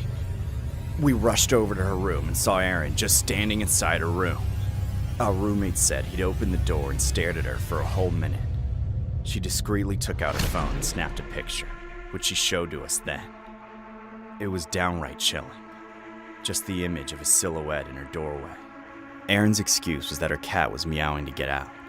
But if that were the case, he wouldn't have stepped in, which was when she started screaming. We were all still drunk from the heavy drinking, so tensions were high. I kicked Aaron out right then and there. He protested, of course, but I just picked up his stuff and took them down to his truck. I saw to it that he drove off before I went back upstairs. A few days passed, and we gradually put our apartment back together, but only for strange messes to keep showing up. Like the ghost of Aaron was still raiding the fridge at night and leaving crumbs everywhere. We were all irritated and started accusing each other, but nobody owned up to any of it. It wasn't just that though. Whenever I was home alone, I kept hearing noises in the ceiling. I kept trying to record it, but the sound never showed up on video. My girlfriend and our roommate didn't take me seriously. To our knowledge, we didn't even have an attic. Then, Christmas Day came. We all got up early. The first thing I noticed when I sat down in the toilet was that the bathroom smelled like stale piss. I couldn't find the source anywhere. I sprayed some deodorizer and tried to ignore it, but when my girlfriend got up, she complained about it too. All throughout the day, the smell just got worse and worse. I tried to deep clean everything, but the stench lingered on. Eventually, I got frustrated and gave up and sat down in the toilet, exhausted. A few seconds later, a drop of liquid hit my nose. I instantly knew it was piss. I looked up and saw a large stain on the ceiling, and piss was dripping down from it. I went absolutely mad and looked for a way to get up there. I found it in my closet, hidden behind clothes. A small hatch in the ceiling, attic access. I could barely breathe as I got a flashlight and made my way up the ladder. I poked my head in, holding my breath and scanning with the light. I spotted 2 buckets above where the toilet was. One was on its side. Between them, I saw a face. It was Aaron. I screamed at him to get the hell out of my house, but he got up and started coming over to me, begging and pleading to let him stay. He said he was terrified of being alone and just wanted to be with us. He was so pale and thin and greasy, like Gollum. I raced down the ladder and slammed it shut. I called the police immediately and had them drag Aaron out, kicking and screaming. He got the best ending he could have. A roof over his head and 3 meals a day, plus all the love from a cellmate he could ever want and more. I still can't believe him, though. He had a piss bucket up there, and he just let it fill up until he knocked it over on accident one day, leading to his piss dripping down into the apartment. We had all forgotten about him. He slipped in when we were all at work and left the door unlocked by accident. Lord knows none of us will ever do that again. I know he was sneaking around, so I can't help but wonder how close he got to my roommate, or if he did anything to her. When I was just a few months old, my parents adopted a puppy. They wanted me to grow up with a friend to help me learn boundaries and discipline and all that, as well as to have a playmate. My dog's name was Charlie. He was a golden retriever, so by the time I was 9, he was getting old. That was another reason we adopted him, so I could learn about death and how to go through the emotions related to it. My parents were pretty hardcore like that, I guess. Charlie was slower than he used to be, and he was having trouble holding his bladder. He slept in my bed every night, and I didn't mind getting up to let him out whenever he needed to go. One of those nights was Christmas Eve. I woke up sometime after midnight, noticing that Charlie had hopped out of bed and was whimpering at my door. I got up and went downstairs with him to let him out into the backyard. As I walked him through the living room, I saw something in passing that I didn't even register. All the presents at the base of the Christmas tree were gone. Neither of us noticed. I was tired and Charlie only had one thing on his mind. I opened the door and let Charlie out, but I stayed in. I knew he would only take a few seconds, and it was a cold night.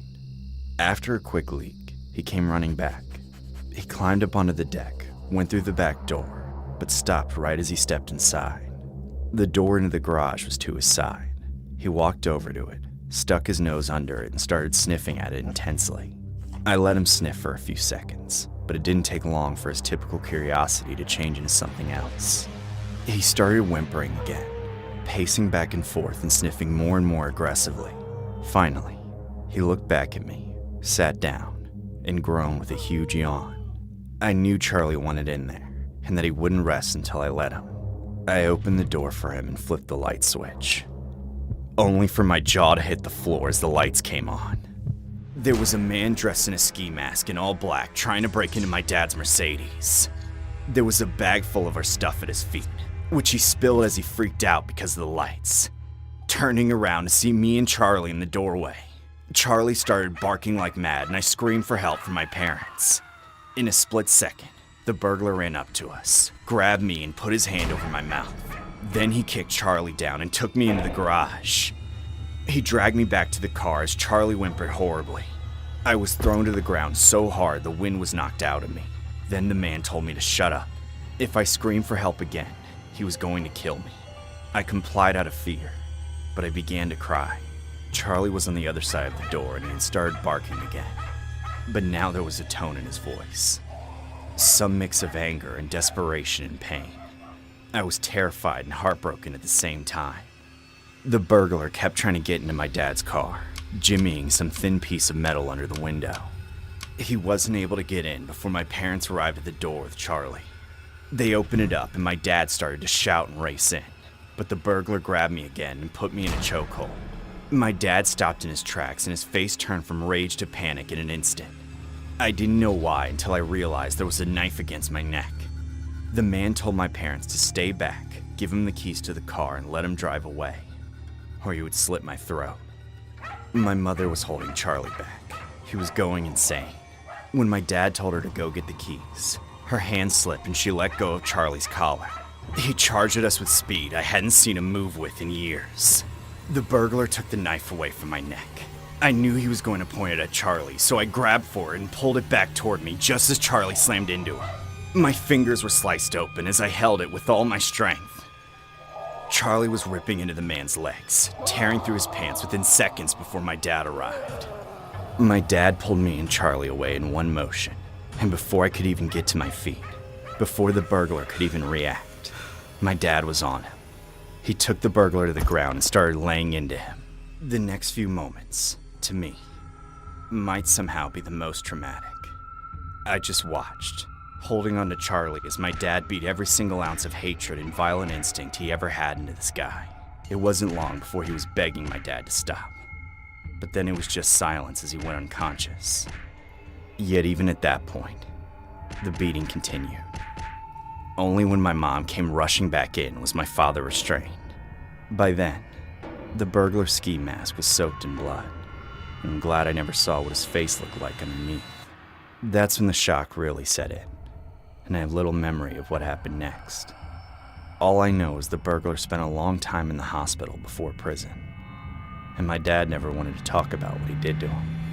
We got all our stuff back because of my dad, but I know it was the fact that the burglar threatened my life that sent my dad into that ultra-violent protective state of mind. He could have easily killed the guy, but thankfully my mom stopped him in time. I'm also happy to say that Charlie wasn't seriously hurt. My neighbors across the street moved in about 2 years ago. They were a reclusive middle-aged man and his teenage son who was a bit younger than me. At the start of the school year, he became a freshman at my high school. This was the first time I actually saw him. It didn't take long to learn his name, though. He was Marty, and he was a magnet for bullying. This made Marty a very sad, lonely person. By December, the effect on Marty was so visible that my mom spotted it from across the street one day. She asked me about him, so I told her what I knew, which made her seem quite heartbroken.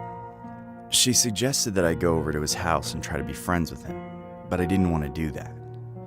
If people thought we hung out, I was finished. Unfortunately, my mom basically forced me to in the end. I went over to Marty's house shortly after and knocked on the door. His father answered, blasting me with the stench from inside the house. Behind him, all I could see was an insane amount of hoarding. When I got past it, Marty's father and I introduced ourselves. I said I was going to school with his son and that maybe we should hang out. Marty's father, Gerard, invited me inside, smiling with yellow teeth and cracked lips. He told me that he and his son loved company, with deeply uncomfortable emphasis on the word love. Then, he opened the door further, and was almost about to touch my shoulder and take me inside. I stepped back, making him frown instantly. I tried to say I would rather do something outside like play basketball, but Gerard said their most favorite thing to do was entertain company. But sadly, they rarely had guests. There was no way I was going to step into that trash heap, though. While I tried to come up with excuses, Marty appeared behind his father and asked with genuine excitement if they were having company. His father said that depended on what I said next. I was petrified. Then, a sound bellowed out from deep inside the house, the echoing of a weak, droning moan. I took another step back, no longer trying to hide my emotions. Marty and Gerard turned their heads to the right. Marty started walking in that direction, then Gerard slammed the door. I hurried back home to ask my mom if she was sure Marty's father didn't have a wife. She said no, so I told her what I heard in their house. She said not to jump to any conclusions, and that it could have been the TV or a new girlfriend. I didn't like leaving it alone, but I couldn't convince her that something was wrong. I tried going about my business, but the next day, Marty sought me out at school and kept asking me to come over to his house. I asked him about the noise I heard, but he said he couldn't tell me. Then he asked me again to come over, telling me I would never want to leave if I did. People started to notice us together, so I left the conversation and avoided him all day. I stayed away from him for 2 more days. But then, Friday, Marty got off the bus right behind me. His father cut me off, getting in front of me. They boxed me in as Gerard told me that I was going to stay at his house and have the time of my life. I told him to leave me alone. But then, Gerard grabbed my arm. I shouted at the top of my lungs, causing a scene for the other students, which worked in getting Gerard to let me go. I ran home and told my mom immediately, and this time she agreed that it was a good idea to call the police. I begged them to search his house because I thought they were keeping somebody in there, but the cops said there wasn't enough evidence. However, on their way to talk to them, I watched them from my kitchen as one of the cops stopped by the trash can sitting on the curb, his face scrunched up, like he smelled something. He lifted the lid and recoiled, then took a pocket knife and cut open a bag. He looked like he threw up in his mouth before he called his buddies over. My curiosity was killing me. I ran out of the house and barged through the circle of cops around the trash can to get a glimpse. They took me away immediately, but I saw enough. The can was full of trash bags, and the one that had been cut wide open had a chopped up body in it. The discovery led to a full search of the house. The news coverage was all anyone watched for the entirety of Christmas break. They discovered a spot on the basement floor, the only clear surface in the entire house, where it looked like someone had been held. There were 4 steel chains bolted into the bare concrete, far enough apart to indicate the victim was forced to permanently lay flat on their back with their arms and legs stretched out in an X shape. Gerard and his son kept the victim, a man about Gerard's age, for an entire year, keeping him barely alive by force-feeding him with a tube. The large and well-defined stain of defecation indicated that the victim was forced to go where they lay, and were never cleaned. That, and the large stain of blood, meant that they had been executed and dismembered in the same spot where they were tortured for 12 agonizing months.